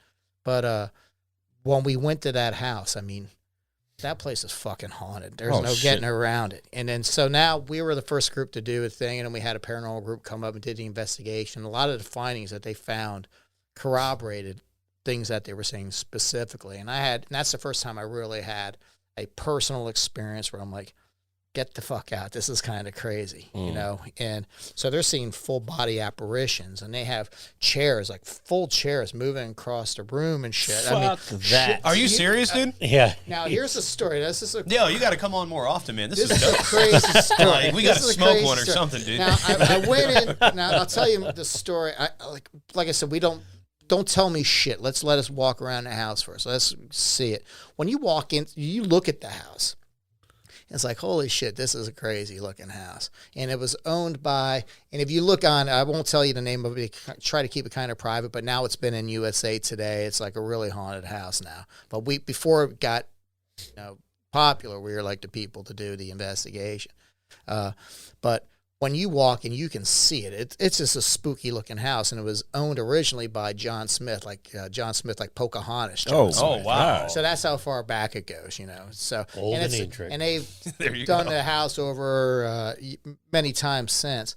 But there was a story. They had a chair that was in the corner of this one big room, and he was telling me. And the two people who own the house. They bought like this fixer upper, to say the very least. And they bought this house. Like, it sounds almost like a horror movie, you know. Like when yeah. you say, "Hey, we'll buy this old house, we'll Shit move the starts family moving. in," Yeah, you know, and the mother's levitating out the door and all that shit. But it's not like that, you know. So, but they had a big chair in the corner, and the one guy was a lawyer, and I think the other guy was a hedge fund manager, but two respectable guys. I'm not trying to bullshit you. You know? And so they were telling you, like, a chair that was in one side of the room. He came in and from work, and the chair was like in front of the window, like looking out the back door, where it's this big open space. And then if you go to like about 100 yards further down, there's a cemetery where people that lived in the house. That's where and it's like, how the fuck did that happen? So he was like, oh, it must have been my partner. He must have put that there, you know. So he moved the chair back in, and he did his work, and he went out somewhere. He came back later, and the chair was back in front of the window. Yo, So he called his fuck buddy. that He's like, shit. his partner. He was like, "You're fucking with me." He's like, "I don't know what you're talking about. I haven't been home." You know, so they're having shit move across the house, and that's pretty far out shit. You know what I'm saying? And then he also talk about seeing full body apparitions in the windows. And one of the rooms I walked in, there's like this. it almost looks like a haunted house that you see, like stereotypical haunted house. You'd see like this big gigantic staircase came down the front of the house, and I walked up the big staircase and I walked into the first room on the left. And when you walked into the room,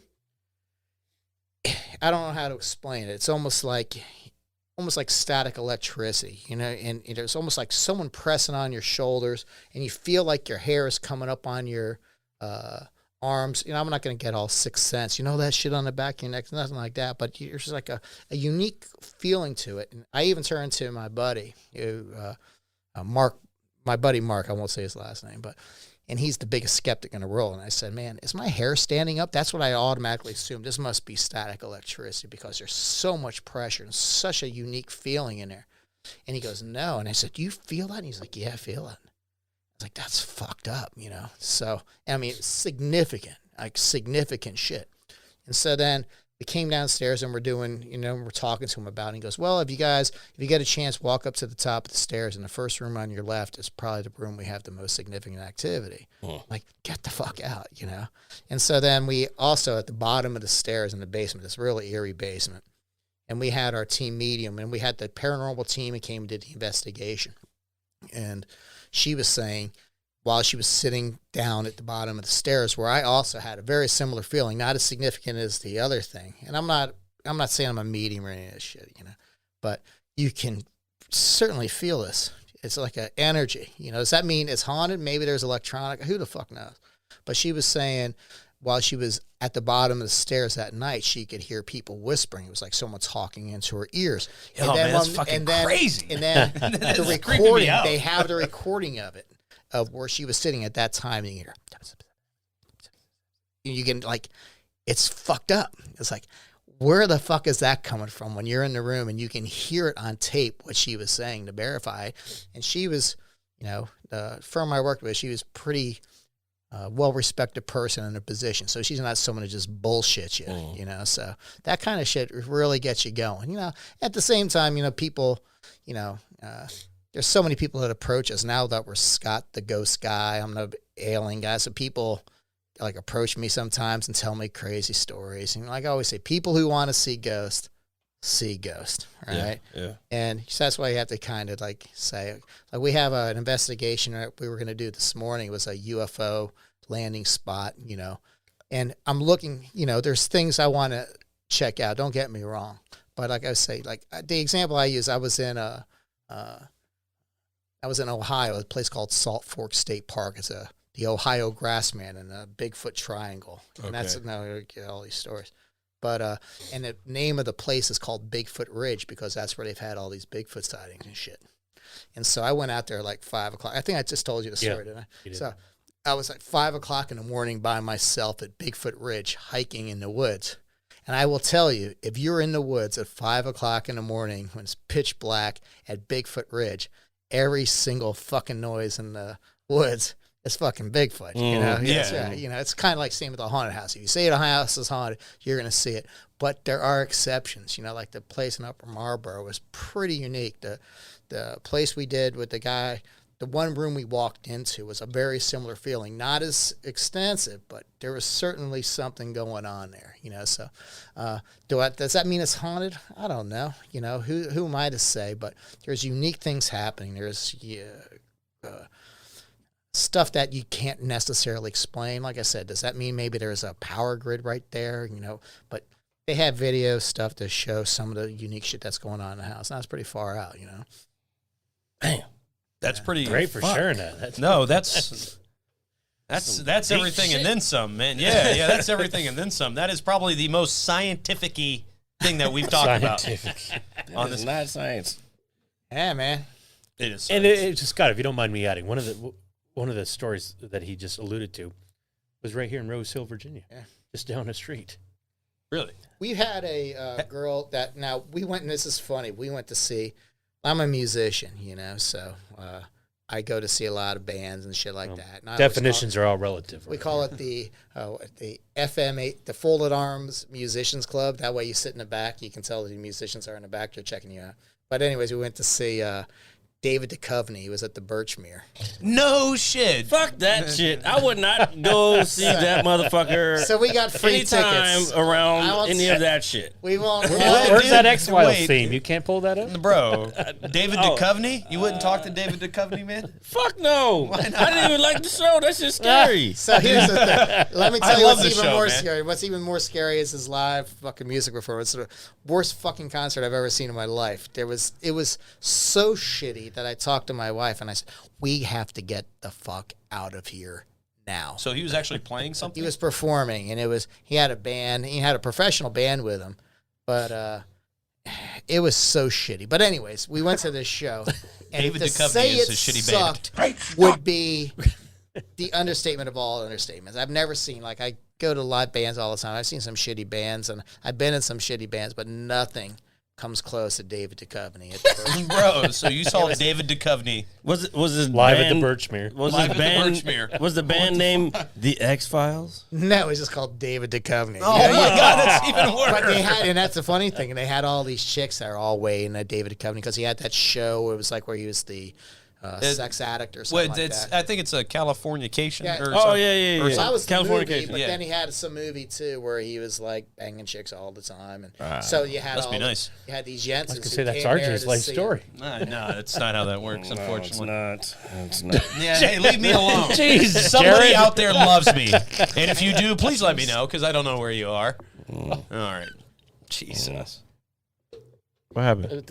Your special guest guy. Louder. I really Oh, had he to. got a Oh, pee? yeah, go ahead, Go, man. Yeah, go, please, go. I'm sorry, guys. Oh, yeah, that's the good stuff, folks. And we're back. So, with that being said, we were talking about paranormal activity with Scott and whatnot, but we really we haven't picked the mind of the mayor, our good friend Chief. Tell us a little bit about yourself, our good friend. Well, how much you want to know? Well, How whatever much you're time you got? whatever you're willing to share, is completely fine with us. If you're comfortable talking about it, we're all for it. Oh, sure. Jeez. So Where do I start? Where do I start? No, I love you guys. It's great to be here, and I really appreciate the invitation to sit alongside you guys and to be here with Scott. But heck, geez, people call me Chief. Chief goes back a long time. how did that originate, man? Well, it went back to my early days at Lucky's. In the 1800s, when Columbus found America. Yeah. Oh. Speaking of John Smith, When Lucky it was was open, like- as a matter of fact. Oh, yeah. shit. Based on the carpets they had, I think that's when they did open in 1800s. Whoa. well, dude, the carpets were very fucking Yes. disgusting in that place. Anyways, I apologize. I know. Well, no, we miss it dearly, but We do miss it, Julie. That's where I met a couple of friends called. Her name was Stone, and her husband Steve. Jared might remember them, Stoney and Steve. It sounds familiar. Stone, she used to do the Not blue 100. 42, red 51, and tackle random women or men in Oh, the jeez. Yeah, I don't in the remember bar. her. well, it sounds like a Lucky's thing. So Yes, it's, sir. Anyhow, that sounds very. Anyhow, Lucky's when I first introduced myself to them, I told them, I said, my name's Christian. I probably shouldn't even say that. My name's Christian and such. And I said, I'm Mohawk Indian. I'm from upstate New York, this and that. And they're like, we're drunk. The only thing we're ever going to remember is Mohawk. We're going to call you Chief. Chief. Is that how that? I And that did was- not know that until That was 2008, I think it was. 2008. The origins of 2009. his name. Yeah. And since then, geez, I've been just a man about town. Anytime I run into somebody, strangers, friends, I make sure I sit there and talk with them, visit them, make them feel like they're wanted in the world. Yeah, no, that's good, man. That's- Positivity and love goes a long way. Oh, man. absolutely. And, Positivity and love goes a long way, man. and in my travels throughout Northern Virginia and Kingstown, I got to meet so many goddamn people. Yeah. And to a point where, Lean this way a little bit. Oh, I'm sorry. You're not in the frame. there you go. Oh, There you go. Oh, we can see your face now. Well, Chief But, was also better than what the other couple called you that night. They said, you're just a dick. So we went with Chief, much better than Dick. I can't imagine somebody calling you a dick, man. That would hurt my feelings. oh. Well, no. I apologize. That was amazing. No. Anyways, I take care. But back Tonto when Tonto Kowalski. Y'all keep going real quick. Back back when Fiona's was open, that Irish pub that no longer exists here in Kingstown. That's where I got to meet Scott and Melanie Fallon, and wonderful people. And Melanie was just so amazed. She says, how many people do you know in Kingstown? I happen to know everybody. And she gave me the moniker, Mr. Mayor. Mr. Mayor. Mr. Mayor. Mayor of Kingstown. Mayor of Kingstown. And there was actually a mayor of Kingstown. We call him GB. I'm not going to give his name. Is that away. right? There was actually a mayor. I didn't know. Mayor of Kingstown. And he very graciously gave up the title and gave it to me after people started calling me mayor. You know, I don't mean to interrupt, but you know, you mentioned my wife. If anyone has seen her, please let me know. I'm almost out of groceries. She's got the account and the password to Lidl. So please, UPS drivers, whatever. Yeah. Let me know. Thank you. All right. But anyhow, after we finished talking about that, the paranormal stuff, we were talking about small businesses, local businesses here. There's something I want to bring up that's been in the news here lately, and Scott and I have had conversations about this over the last few days. Tim's River Shore down Yeah. yeah, Tim's in River, Dumfries. And that's something. Yeah, it's sad, man. To see what the pandemic has done locally. I don't think it has anything to do with the pandemic. Yeah, Really? I You don't think- I don't know the full Nothing. story, but it has something to do with like they just don't want them there. Am I right? I'm pretty sure you're right. The property developer, it's called Potomac Shores, if I'm not mistaken. Scott, correct me if I'm wrong. I don't know how to take your word for it.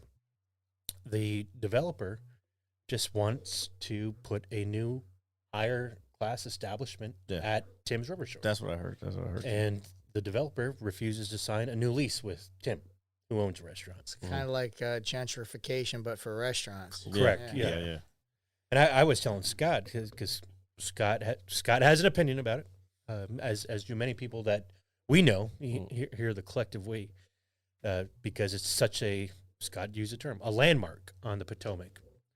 It is. Yes, Yeah, it it most definitely is. But as a businessman, I can understand how that developer is saying, well, no, you're not bringing what I want you to bring in. Mm-hmm. And if I'm going to renew or if I'm going to sign a new lease, I'm going to sign a new lease with somebody who can bring me more money. Yeah.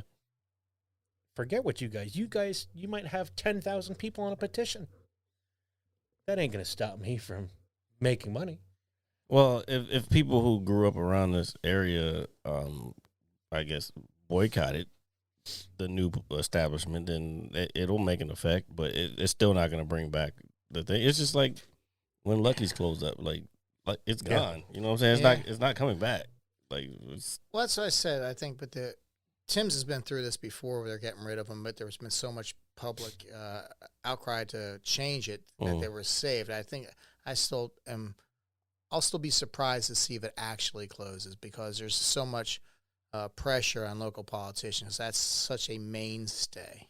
But so I saw the video. It was a 9-minute Facebook live video. Do you think that was part of the Tim's like kind of push? It was like, hey, get the public behind this to say shut these like stop them from doing with this, or what do you think? I don't think he had anything to do with it. There's like the Save Tim's Facebook page. Yeah, I've seen a couple. all Yeah. that Yeah, I've seen some as well. You know, there's just so many people. I mean, I'm not even part of the boating public. I used to be a part of the boating public, but you know, you just think any day of the week. I mean, whether you're driving up or floating up. I mean, I'm that hungry. place- I'm on the fucking river. Yeah, it's kind of like Yeah, in the exactly. Thames, Yeah.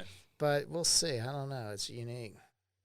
I Now hope that not. parking for driving, like driving up there, It's a pain in the ass. Yeah, That's We have a flat. friend. We have a friend who just moved out there. Like there's some new developments out there, and they just moved out there. And like one of their perks of even moving there was because Tim's River Shore is within walking distance. And like now, like they're losing that. So it's like the fuck, you know what I'm saying? Like why do we like that's a third of the reason we moved down here. Well, you know, it's kind of like, you know, it's funny. People want to move to places that are hip and chic. It's kind of like Williamsburg and Brooklyn, or like where CBGB was in New York. This place is so down to earth, and this is where we want to move. And then all of a sudden, the people who move to these places start complaining about the places that made the places so cool to begin with. Like Williamsburg, New York. Now all of a sudden, it's all of the places that made it unique, like these mom and pop. It's happening in Old Town Alexandria. It's the same thing. All these local places that people are really attracted to. Well, then they make it cool, but then the rent keeps driving up. It's just only a matter of time. Tim's going to be gone, and then it's the Patagonia's in Old Town, and they have all these major shops. The same thing's going to happen down there. Pretty soon, it's going to be fucking Olive Garden down there on the corner, because those are the only places they're going to be able to afford it. Corporate it's happening on the waterfront down there. It's happening everywhere. Yeah. Like, because I drive around no matter where I'm at. Like, I went to Atlanta a couple months ago, and just on the drive down, like, I was just looking at all these shopping centers. Like, if you just stop for gas or somewhere, you see a shopping center. It's like corporate. Everything is cookie cutter now. It's not any. There's no like real uniqueness to any. Like, I think we're the last unique one, as Mike Bozelli said. Yeah, everything that attracts you to that area is that uniqueness, but then it drives the cost up so much that all the uniqueness goes, and pretty soon it's fucked world up how that fucking works. market. Yeah. It's Goddamn. so fucked up how that unfortunately works. It's like Times Square. Look at Times Square. Yeah. Well, maybe that's not a good example. That was all strip clubs and shit like that. But that's all where I met corporate. my You got girlfriend. Coca-La over here. You got Pepsi and You got Maybelline. the Toys R Us. Is it Toys R Us? RJ's favorite company, Maybelline. Yeah. Toys R Us. Maybelline. Well, I know they're closed. Is the one in Times Square closed too? Obviously. Okay. Yeah, Sorry. yeah. All right. Sorry. I think Toys R Us has been closed for a while. Well, I know it's been closed, but I'm just thinking like that was a But staple. Before Toys R that, Us there was a different Toys R Us in Times Square, but that had nothing to do with toys. Oh Jesus! Jesus. I'm just saying. Hey, I'm just the messenger. Skeet. Anyways, Yeah. Hold on. I think there was something I wanted to talk about, but I can't remember what it was. Oh my God. RJ Scott's also a huge wrestling fan. Did you know that? I do. Yeah. So we won't bore Jared to death too much. Again, the last 2 weeks you have. Yeah. Well, that's because our good friend Sean. Well, at least he Shout doesn't. out to Sean. At least RJ's not talking about COVID. Like he does. Yeah, like I normally do. I don't know. I just feel like it's the question. The question. How do you feel about Scott, COVID? how do you feel How about? do you feel about COVID? Don't answer that. It was a joke. Here we go. Go ahead. Go. No. Yeah. I'm a skeptic to begin with. Oh wait, COVID or ghost? I can't remember what you're. Oh Jesus. So I guess all right. Fuck it, man. So what do you think about the pandemic, man, and everything that's happened in the last year? All of a sudden, that's a heavy duty question. Here we go. Yeah.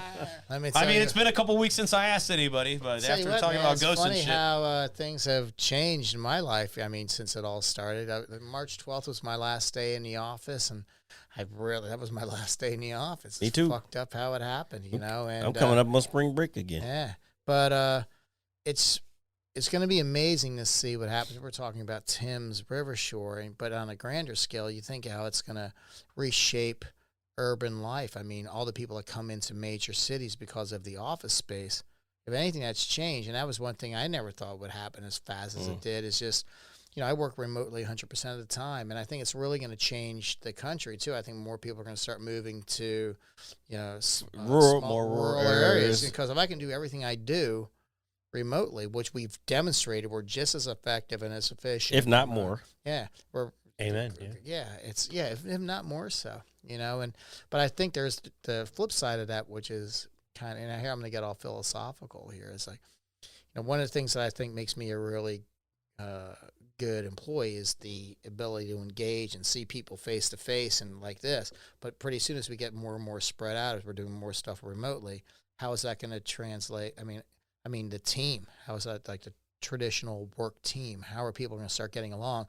Or then all of a sudden it's just emails as opposed to face-to-face communication, So coming back to the alien thing, it's like, okay, now all of these things are going to change how we interact, how we engage, and it's already happened politically too, It's email and sending emails and texts is a hell of a lot easier to insult somebody that way than it is to do it face to face.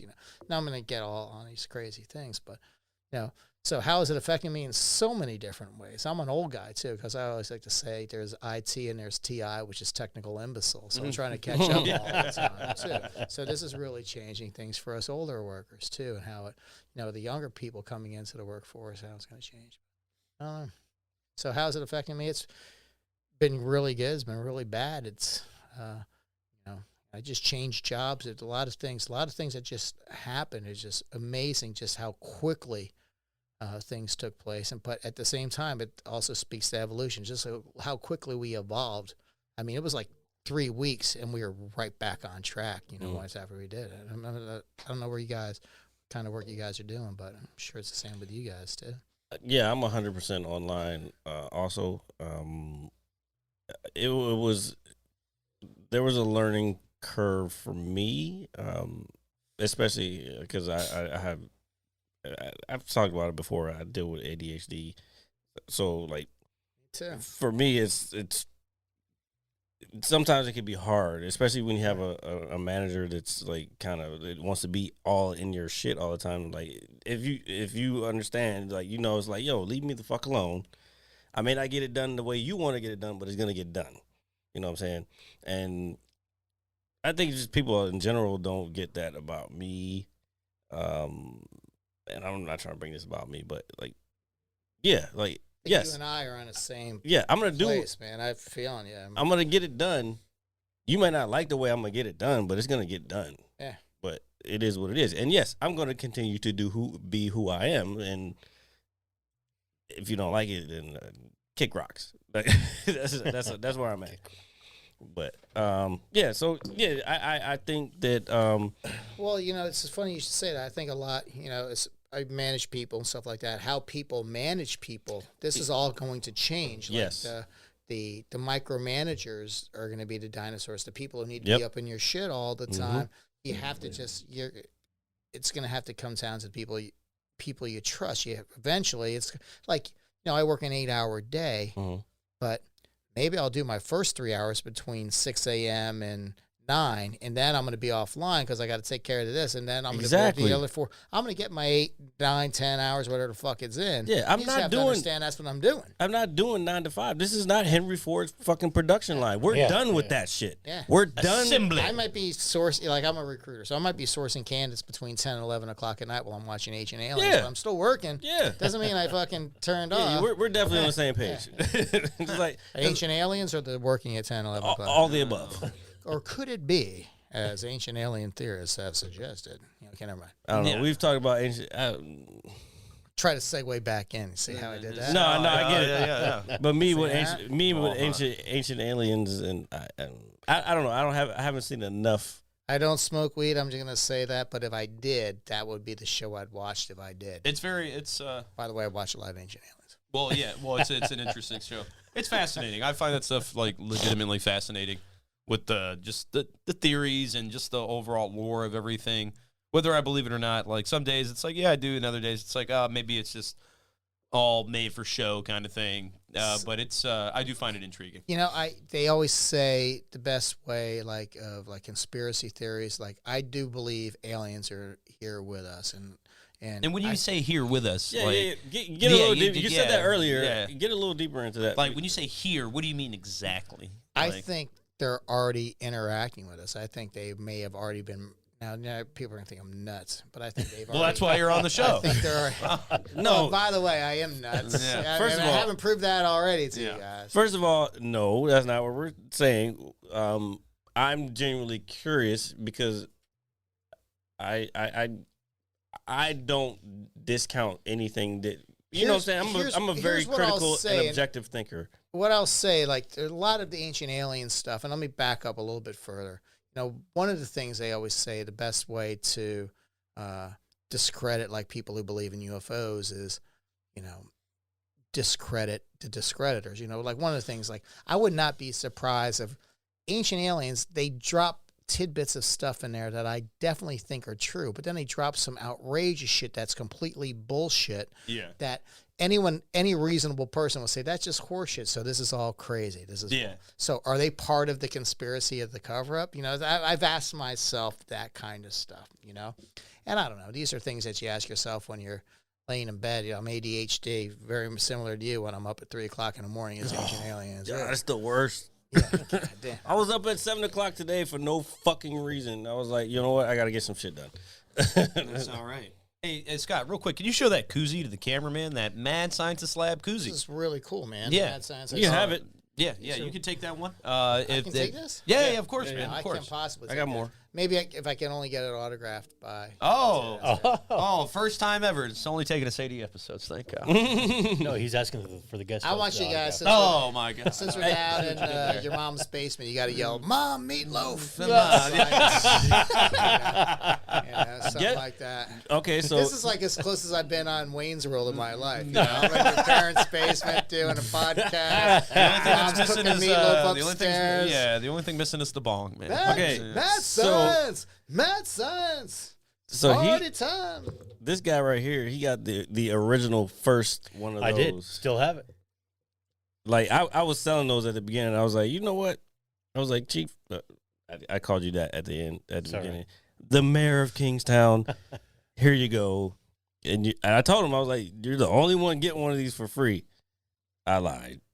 Oh, No. now you get one. No, I lied because nobody was buying them. Actually, no, we had one. We had one. They're like, look at these motherfuckers trying to sell us. We beer had one koozies. fan. We had one fan. Shout out to her. She You rock. you're the best. If it's any consolation, they're saying they're giving this to me for free, but then they said you have to pay for it. And I said, you have change for $50? And they said, no, but we'll hook you back up later. So, yeah. so that's a $50 Mad Science thing. We'll buy you a shot, bro. Meatloaf, Mom. Meatloaf, mom. No, you can have that one. You can have that. Yeah, no, it's fine. We I'm at this point. I've had them so long. I'm taking it as a loss. I'm just gonna take them off the website and fucking, it is what it is. So we were talking earlier, and I know Jared wanted to get back around to it. So you did stand-up comedy, man?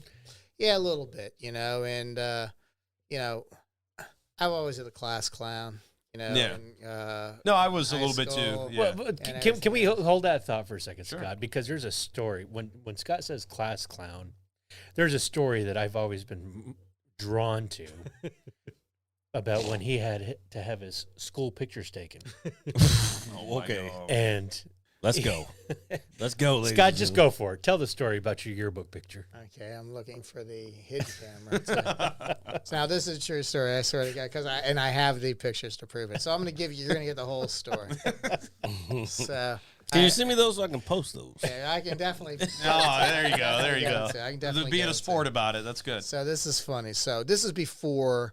Now, people that are watching the show that are younger, like yourselves, I'm sure you probably had to register for your school pictures. You probably had to type your name in, and there was like there's things called computers. I was and born in shit, right? '79, sir. Okay, very good. Yeah, so, all right, so okay, you look very good for your age. Thank as a you. matter of fact, look at there. So I was born in. Well, never mind. So they had these things called computers, but they didn't have them back in our day. So you just have to fill out your shit. So I was a new student at Robinson High School. That's where I went to high school, and again, it's like my third day of school. I have to make an impression. I didn't know anybody. I went to Lake Braddock before, and then I went to Robinson, which was very terrifying for me because I was a big man on campus at Lake Braddock, and then when I went to Robinson, I was a nobody. So how do I make myself known? I said I wanted to be first in the yearbook. So I changed my name to Scott Abdul. So it's ABD. There's no fucking motherfuckers going to be in there. And I did this and I was like, why the fuck did I do this? I don't know. So I got my picture, Scott Abdul, knowing who the fuck I was. And I'd forgotten about it, So it was like the second or third to last day of school. And I came into my first period math class. And right when I walked in to the sub school, I walked into the class and I was running late as I always did, coming into class. And right when I opened up the ADHD, door, folks. everybody goes, Abdul! Because they're all looking at the yearbooks. The yearbooks came out that day. And I'm like, what the fuck is it? Oh, yeah. So I was like, yeah, I'm Abdul. So I'm like, cool. So second period, the same shit, So I get in the third period class, and I'm like a celebrity. I'm loving it. Yeah, I can't believe I didn't think of this earlier. Back in fourth grade, holy shit, I'd be getting laid by sixth grade. So I'm like really excited about this. So, anyways, there's a knock on the door, and this chick, her name was Jane Hutt. I'll never forget it. And she goes, sounds "Hi, I'm hot. here for Scott Fallon. Is he here?" And this teacher stops the class. Yeah, Scott. She walks me up. She's very polite. Hi, I'm Jane Hutt. I'm with the yearbook committee. We're the people who did the yearbook. Yada yada yada yada. And I think this might be some type of mistake, but your name came up as Scott Abdul. Did you have anything to do with this? And me being the fucking celebrity hound, like here I am, like fuck you. Yeah, I did it. And like, you did what? And then she starts to scream and berate me, like laying into me, like you know how many hours went into this, and you're gonna insult the people who did this, and she's screaming at me. You come with me, and this is like I'm a little kid, old school, grabbed me by the shirt, dragging me down to the principal's office and shit. And the principal's name is Mr. Mullins. He's a really nice guy. So I went into the principal office, and she goes into this whole fucking tangent, yelling at me, screaming at me about how insensitive and how could I possibly upset all these students. I mean, saving the world, killing the puppies and killing whales, all this shit, every fucking thing you possibly think. You're taking down a rainforest. You motherfucker. Yeah. And so finally he goes, Mrs. Hutt, I think I've got this taken care of. Thank you so much. And she walks out and slams the door. Pow. And he looks at me. He's like,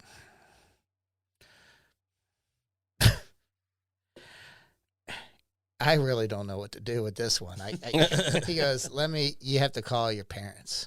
Do you know how I can reach your parents? And I say, I give him a phone. And it's like old rotary phone. He calls my mom. And so my mom answers the phone. Yes, he goes, hi, this is Mr. Mullins. I'm the principal at Robinson Subschool. Your son has something he needs to talk to you about. And he hands me the phone. And she goes, and my mom, knowing me, my brothers are professional smart asses and shit like that. What did you do?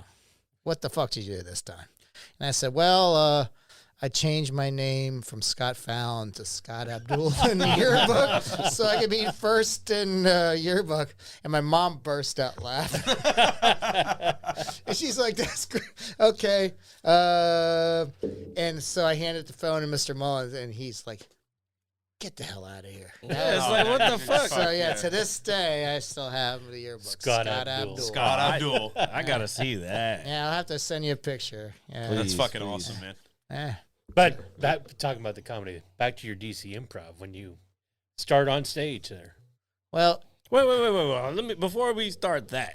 Oh, sure. Your first time on stage was at the DC Improv, like doing stand up. that was you did the stand up there. That's where I went. So you did a class. I did the class. And I did all gotcha, of the gotcha, stuff. gotcha. But here's where it happens. Now, one of the things I'm most proud of, there was comedians that were with me, and so I did the class and I did all this stuff. And every comedian. Hold on. But before you go, I didn't do a class. I didn't do like I guess by studying, I'm doing the old school way. Like I'm fucking doing open mics and shit. Like I haven't done the DC Improv, but I know where you're coming from. So I just want to preface it with that. So I don't want to make it seem like I don't know shit. I forgot that you were doing stand up. Yeah, I did it one time on the open micer, but the thing about it, now let me back up the story a little bit. My Yeah. buddy John, who I think is one of the funniest motherfuckers, and I think I'm a funny guy. I like the kid. And no, you're so my definitely funny. my buddy John, he's a really funny motherfucker. So one day he called me up, hey Scott, we're gonna go do open mic at a comedy place in Tyson's. And I was like, okay, let's go do it. When are we doing? Tonight. And I'm like, okay. And it's like 5:30. Once it starts, 7:30. That's a fucking friend right so he there. goes, here's what we're gonna do, but we're gonna do it different. So don't write any jokes. I'll write your jokes for you. Ooh, You write your jokes for me. ooh. And then we'll get up and do them. And I'm like, all right, fuck. So I can't say that because I'm on camera. So, but let's just say we partake, and then we have some drinks. Oh, okay. And so then we got Yeah. to the thing. It's all And good. So like the third person to go was me, and I went up there, and the idea was to bomb. That was the idea. Because y'all were writing each other. Yeah, we're shit. writing each other jokes. We're writing each other jokes to go up there and bomb, which is funny as shit to me. You know, the people who are at the open mic, they don't know what the fuck we're doing. We're deliberately bombed. So I fucking bombed terribly. It was shitty, and that's how it was supposed to be. And so I walked off, and I go, okay, next up, John Pisano. There you go, John. And they left.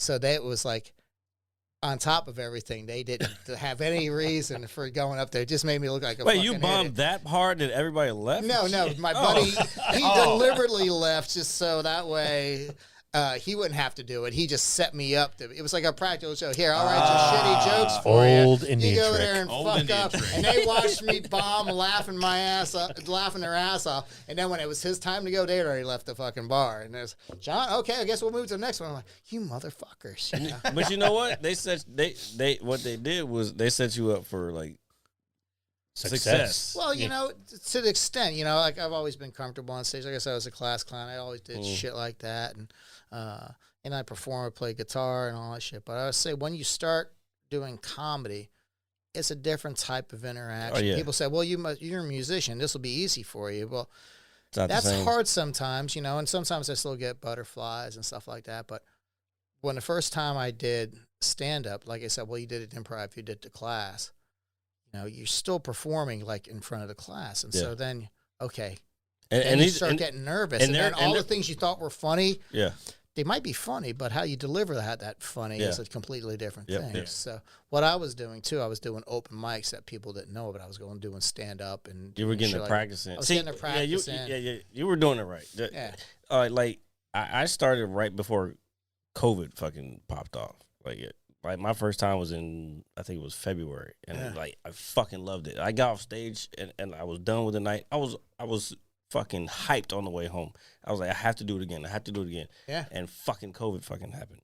Yeah. I want to do it again. I I'm- really I- want to get back into it. I'm doing it. I've been writing jokes here and there, but I don't have anybody to fucking really put them on. I joke with my friend, but it's not the same The thing. thing about it, and that was the one thing you learned in the class, is you write a joke that you think is funny, Mhm. but then you take that joke and then write the same joke from the perspective of someone looking at it, or write the same joke 5 different ways. Yeah. Yeah, okay. And then how are you going to deliver that joke and say it 5 different ways? Then how are you going to make that work? And that was really humbling. And that was the cool thing when I was doing open mics. My wife knew I was going. I was doing all this shit. Mhm. But you know, sometimes people wouldn't laugh, and a lot of times when you go to open mics, a lot of the people in the audience They're are all comedians or writing comedians. jokes anyways. Yeah, Yeah. yeah. So it's just an opportunity to get. But every now and then you write a joke and you put one in there and you get laughs. There's nothing great about. I mean, there's Yeah, nothing keep better it. than that. Yeah. Yeah. Okay. That's how. Okay. And then how am I going to deliver this joke? You know, how am I going to take this same? Because sometimes you have something that's really funny and it's fucking sucks how you're delivering it. But maybe you look at it a different perspective. You know, this is how it's going to be, or maybe look at it this way. Maybe it's from a woman's point of view how you say. You know, now all of a sudden it's funny. You know? But that was a lot of fun. So how long ago were you doing open mics? Like, That was a few years ago. because 4 years ago. like I wanna do it again. I recorded my first one, and I got probably 2 out of that. I Yeah. think Yeah. like 2 that I could definitely work with. 2 jokes. Yeah. Okay. Um, Well, that's not a very good. I mean, Hopefully, how many open mics did you do? I'm kidding. I'm giving you a hard time. no, like I said, I did one, and So let's hear the joke. I'm sure you remember the good jokes because the good ones are really good. God damn it. All right, let me see if I can remember it. Way to put It's the been a guy on long the time. spot. It's been a while. But you since I've can't done say I it. had 2 good jokes and then not be able to tell them. Come on. I don't want to give it to these people because then they be like, "Ooh." I forgot. I'm sorry. Yeah, I don't want to. I don't. This one I can still use. Actually, Actually, it's really relevant again because of what we talked about earlier. Sure. Oh, So yeah. I don't want to spill it yet. It was empty. Yeah, it's all right. Don't worry about it. My beer bottle And just you know fell what's out. crazy? If I anything, keep, it'll just start an electrical grabbing the fire. empty beer bottle.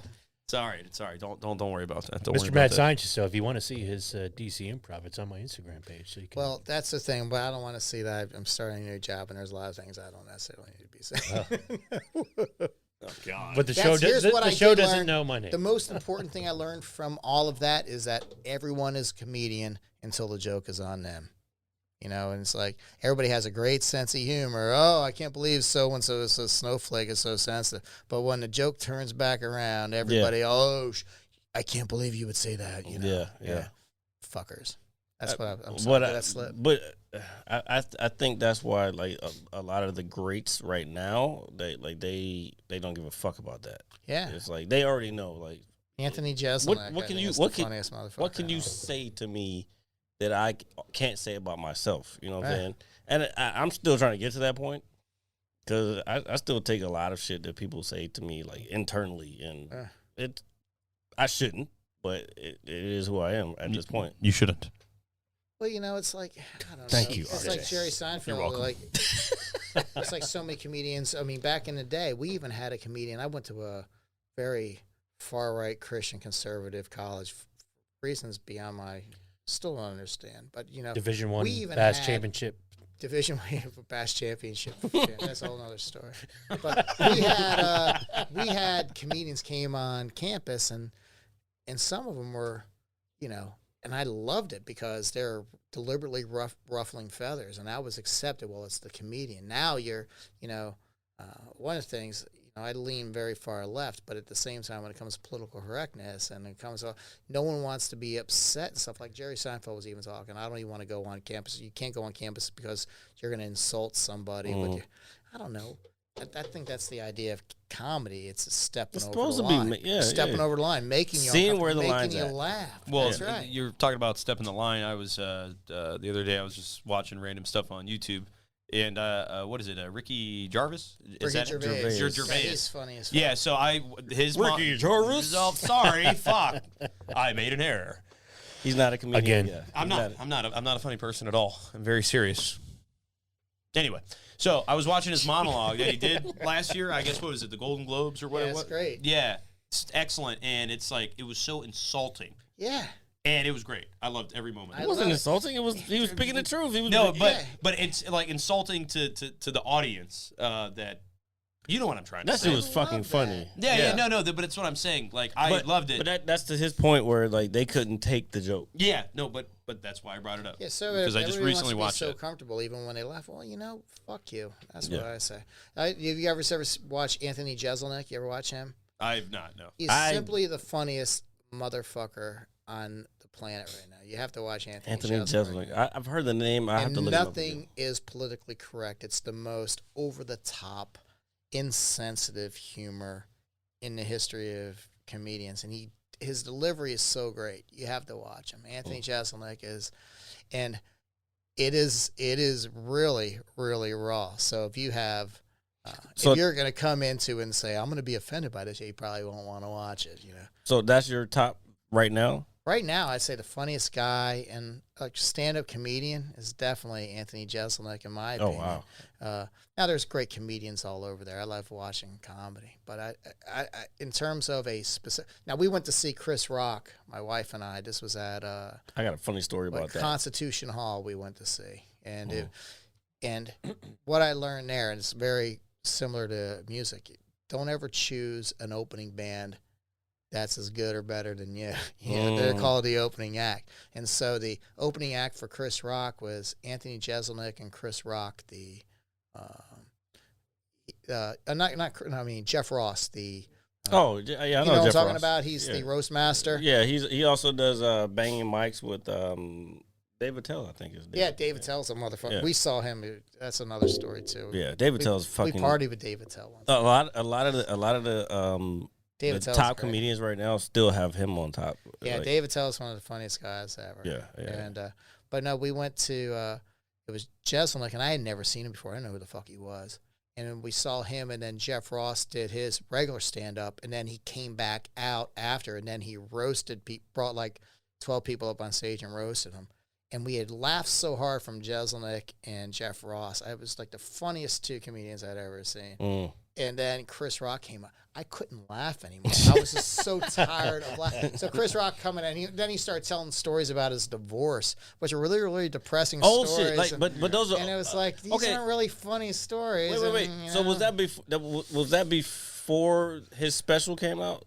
This was about 2017, 2018, I Yeah, guess. that special on Netflix that he did, he was that's what he was working that same material. Yeah. That's what that was. Yeah, he was doing all And that. it was okay. Did he do the Jamaican joke? Like Yeah, you go to yeah. Caribbean? Yeah, it's the same shit that was on Some of it's Netflix. funny, but after seeing those other two guys, Yeah, like, holy shit, these guys killed. yeah. And the funny thing, there was 3 women in front of us, and that's how I knew it was really good.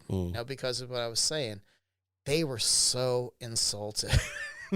And watching them with Anthony Jeselnik, it was kind of like one of the things he said, like he said he's politically incorrect in whatever he says. So anytime anything happens, he goes, like my brother plane crashed, and before I could even write the joke, my phone rings. My brother says, "Don't do it." It's kind of like what I was saying. Like, I got a Tiger Woods joke I wrote right after. Whoa. Should I tell that Well, one? go for it. Do you want me to tell this? So No this holds is my barred. inner Anthony Jeselnik. So First of this- all, if you're gonna be anybody out there right now, while you get into that, anybody out there, if you're gonna go to a comedy show, don't sit in the front row if you're gonna get offended by some shit. yeah, you know, like, because they're gonna get you. Like, that's why you're there. there's one comedian, I don't know his name, and he always just plays back videos of him going back and forth with hecklers. People get insulted, and they're fucking great. He's like a redhead guy, a Jewish guy. No, there's another guy that's A even redhead funnier Jewish than guy. him. Jesus. if there's such a thing. Jesus. I think There's he's a Jewish, joke yeah. right there. Oh my God. So Walk into a bar, a right? redheaded Jewish guy walks into a bar. Oh my God. Bartender says, "Never mind." Why he's doing that?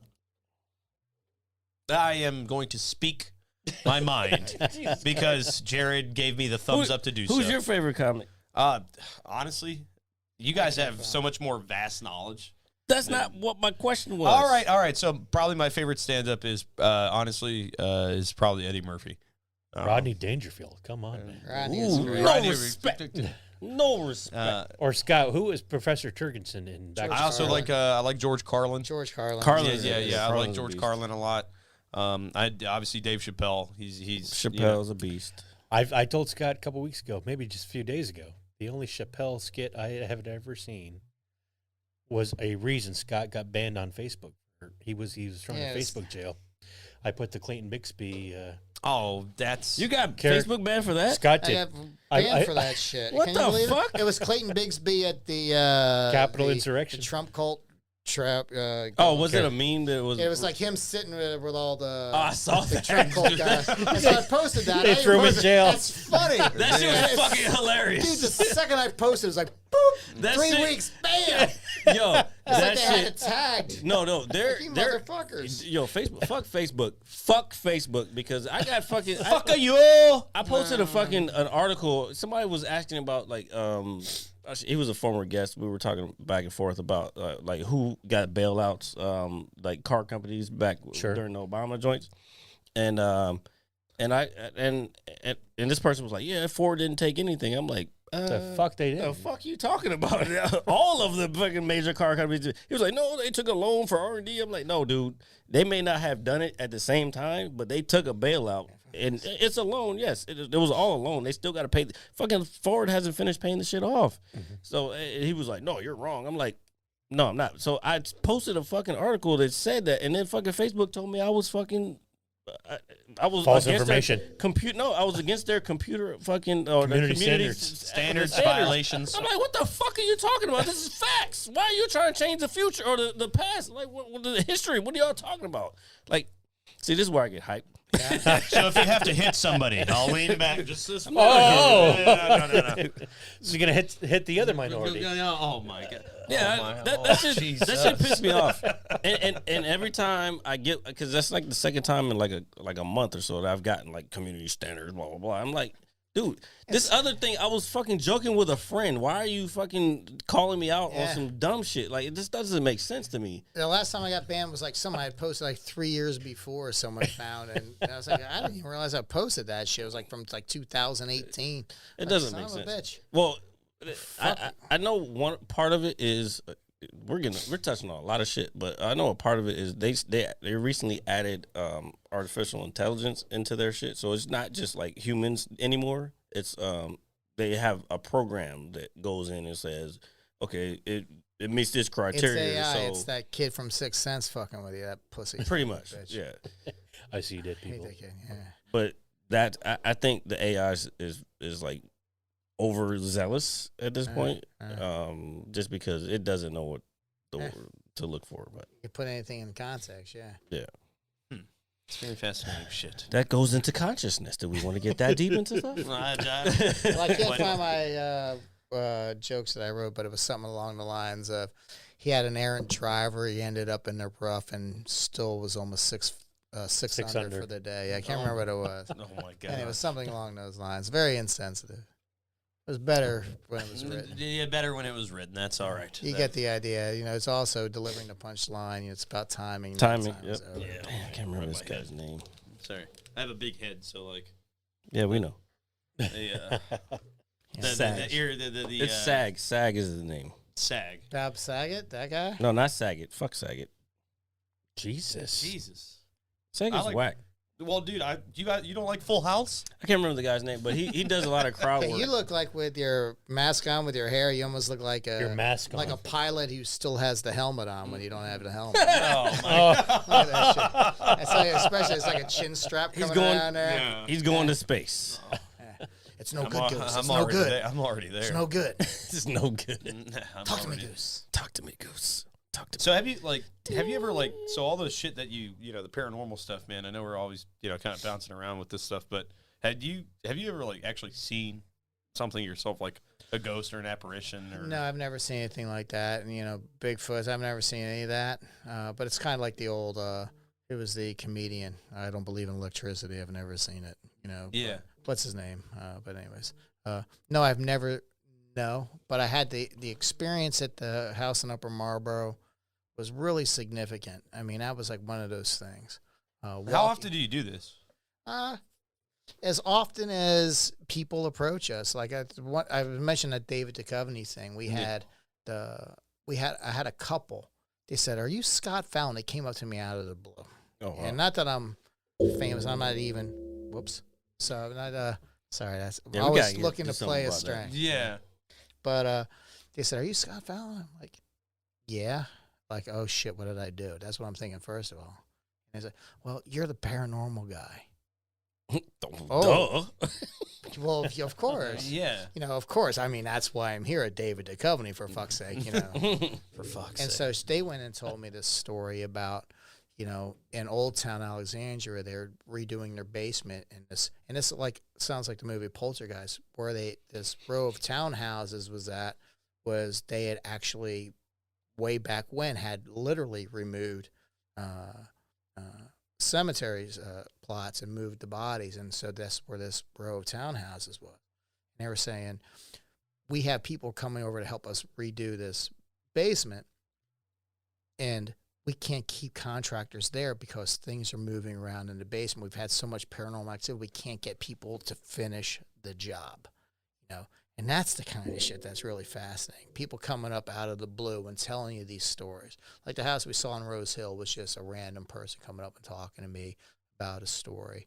Same thing with the one in Upper Marlboro. So those are the things that really are fascinating. It's one thing that that's the thing about those ghost shows you watch. I think they're all full of shit. Most of them are full of shit. Yeah.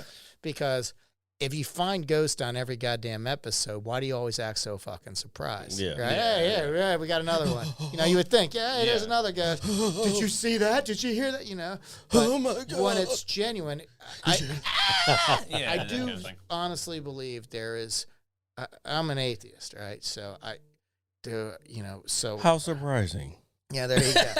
But I do believe there is an energy, and there's got to be something, you know, like there's dark matters, another dimension that we don't necessarily understand. That's kind of I try to explain it. People might disagree with me on certain things, but I certainly think there's something to it. Does that mean I'm a firm believer in that? No, but there's something out there that is Yeah, it's definitely not worth fully looking at. explainable. It's not, yeah, we don't have all the answers, Yeah, and that's no. what I think is fucked up with, you know, whether it's ufology, you know, whether it's paranormal stuff, whether it's Bigfoot. We're very naive and believe that, hey, we've seen all of the world, we know all these things. We don't know shit. No, there's Right. shit in the deep sea that, like, I remember growing up. I'm a little younger than y'all, but I remember growing up when. Wait a second. What? Little Well, yeah, younger. you're well, 79. I'm a little younger than Fist you. bump. Fist bump, chief. Like, Yeah, there we wait go. a second. Young and handsome over here. Says the guy that has to use just for men. They've never lived in a world where pizzas weren't delivered. You know, so that's how young that Oh, is. sheesh. Hey, first of all, you're talking to the man. Or Blockbusters existed on that. I've well, been come to on now. Blockbuster. Come on. Fuck out of here. No, but Please I, be I kind, remember. rewind. I remember in science class watching. Like they had these deep. Science. Yeah, All right. science. they had these deep cameras that went down below into the ocean, the Marianas Trench. It's like, this is the deepest part of the ocean, and now we have, we found these, what do they call? I can't remember what, I saw them at the Georgia Aquarium, but they called like the worms, the little worms that come up. This was new shit when I was growing up, and this was, but now it's like normal shit. Everything down there is white or translucent or whatever because there's no light. There's that, but we didn't know about any of this shit until like 20 years ago. They haven't even mapped out the entire ocean. Only a certain percentage of it's actually been explored. Yeah. Or fucking mapped, so no one knows. So shit these of what's motherfuckers think we gonna find everything in space? Get the fuck out! We ain't even figure out Earth yet. You know what I'm saying? Like I said, Earth. Earth. Welcome Welcome to Earth.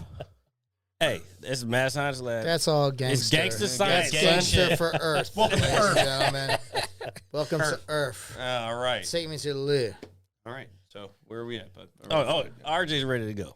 All right. That's what it sounds like. Can I ask you guys a question? Yes, please. I'm My sorry, God! If you fucking stop fucking everything up, that's Greg's long ass stupid curly cord. Hey, speaking of Greg, we love you, Greg. Yeah. We miss you.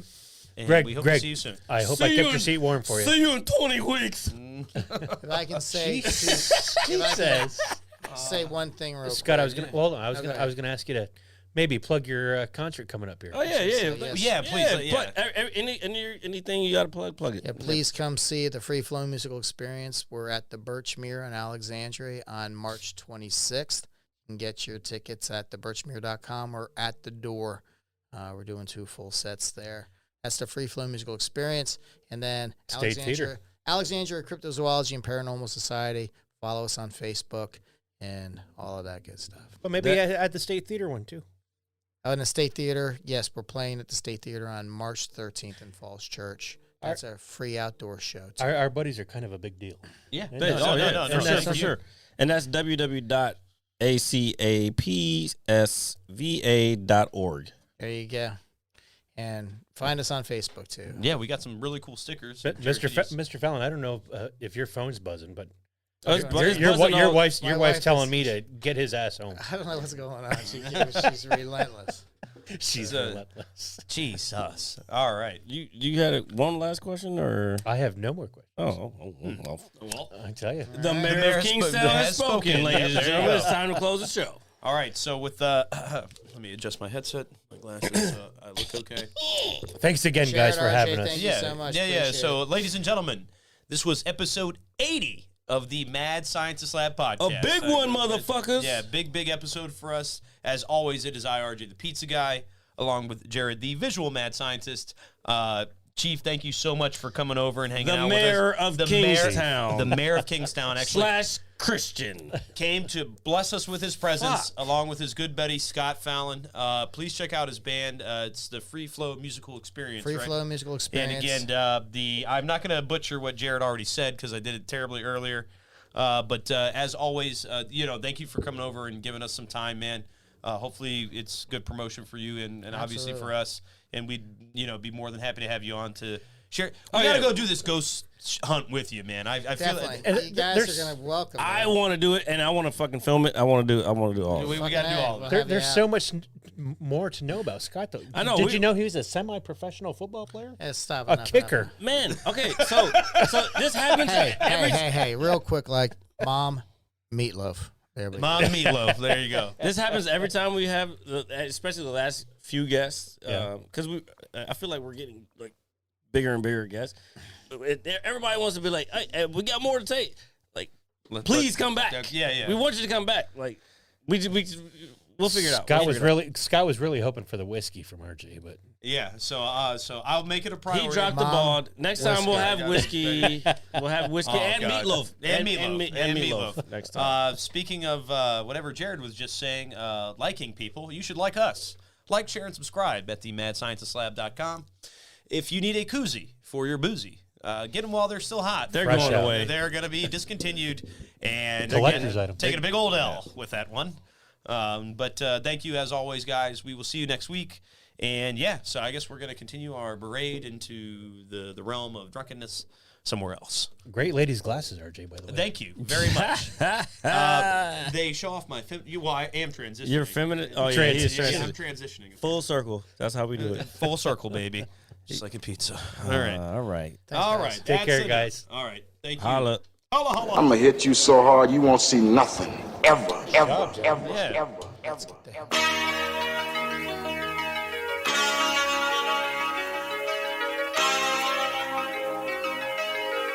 Audio Skulls all day. The merit scientist lab. The merit scientist lab. The merit scientist lab. The merit scientist lab. You can't have an opinion on something that you haven't even tried. Exactly. The merit scientist lab. The merit scientist lab.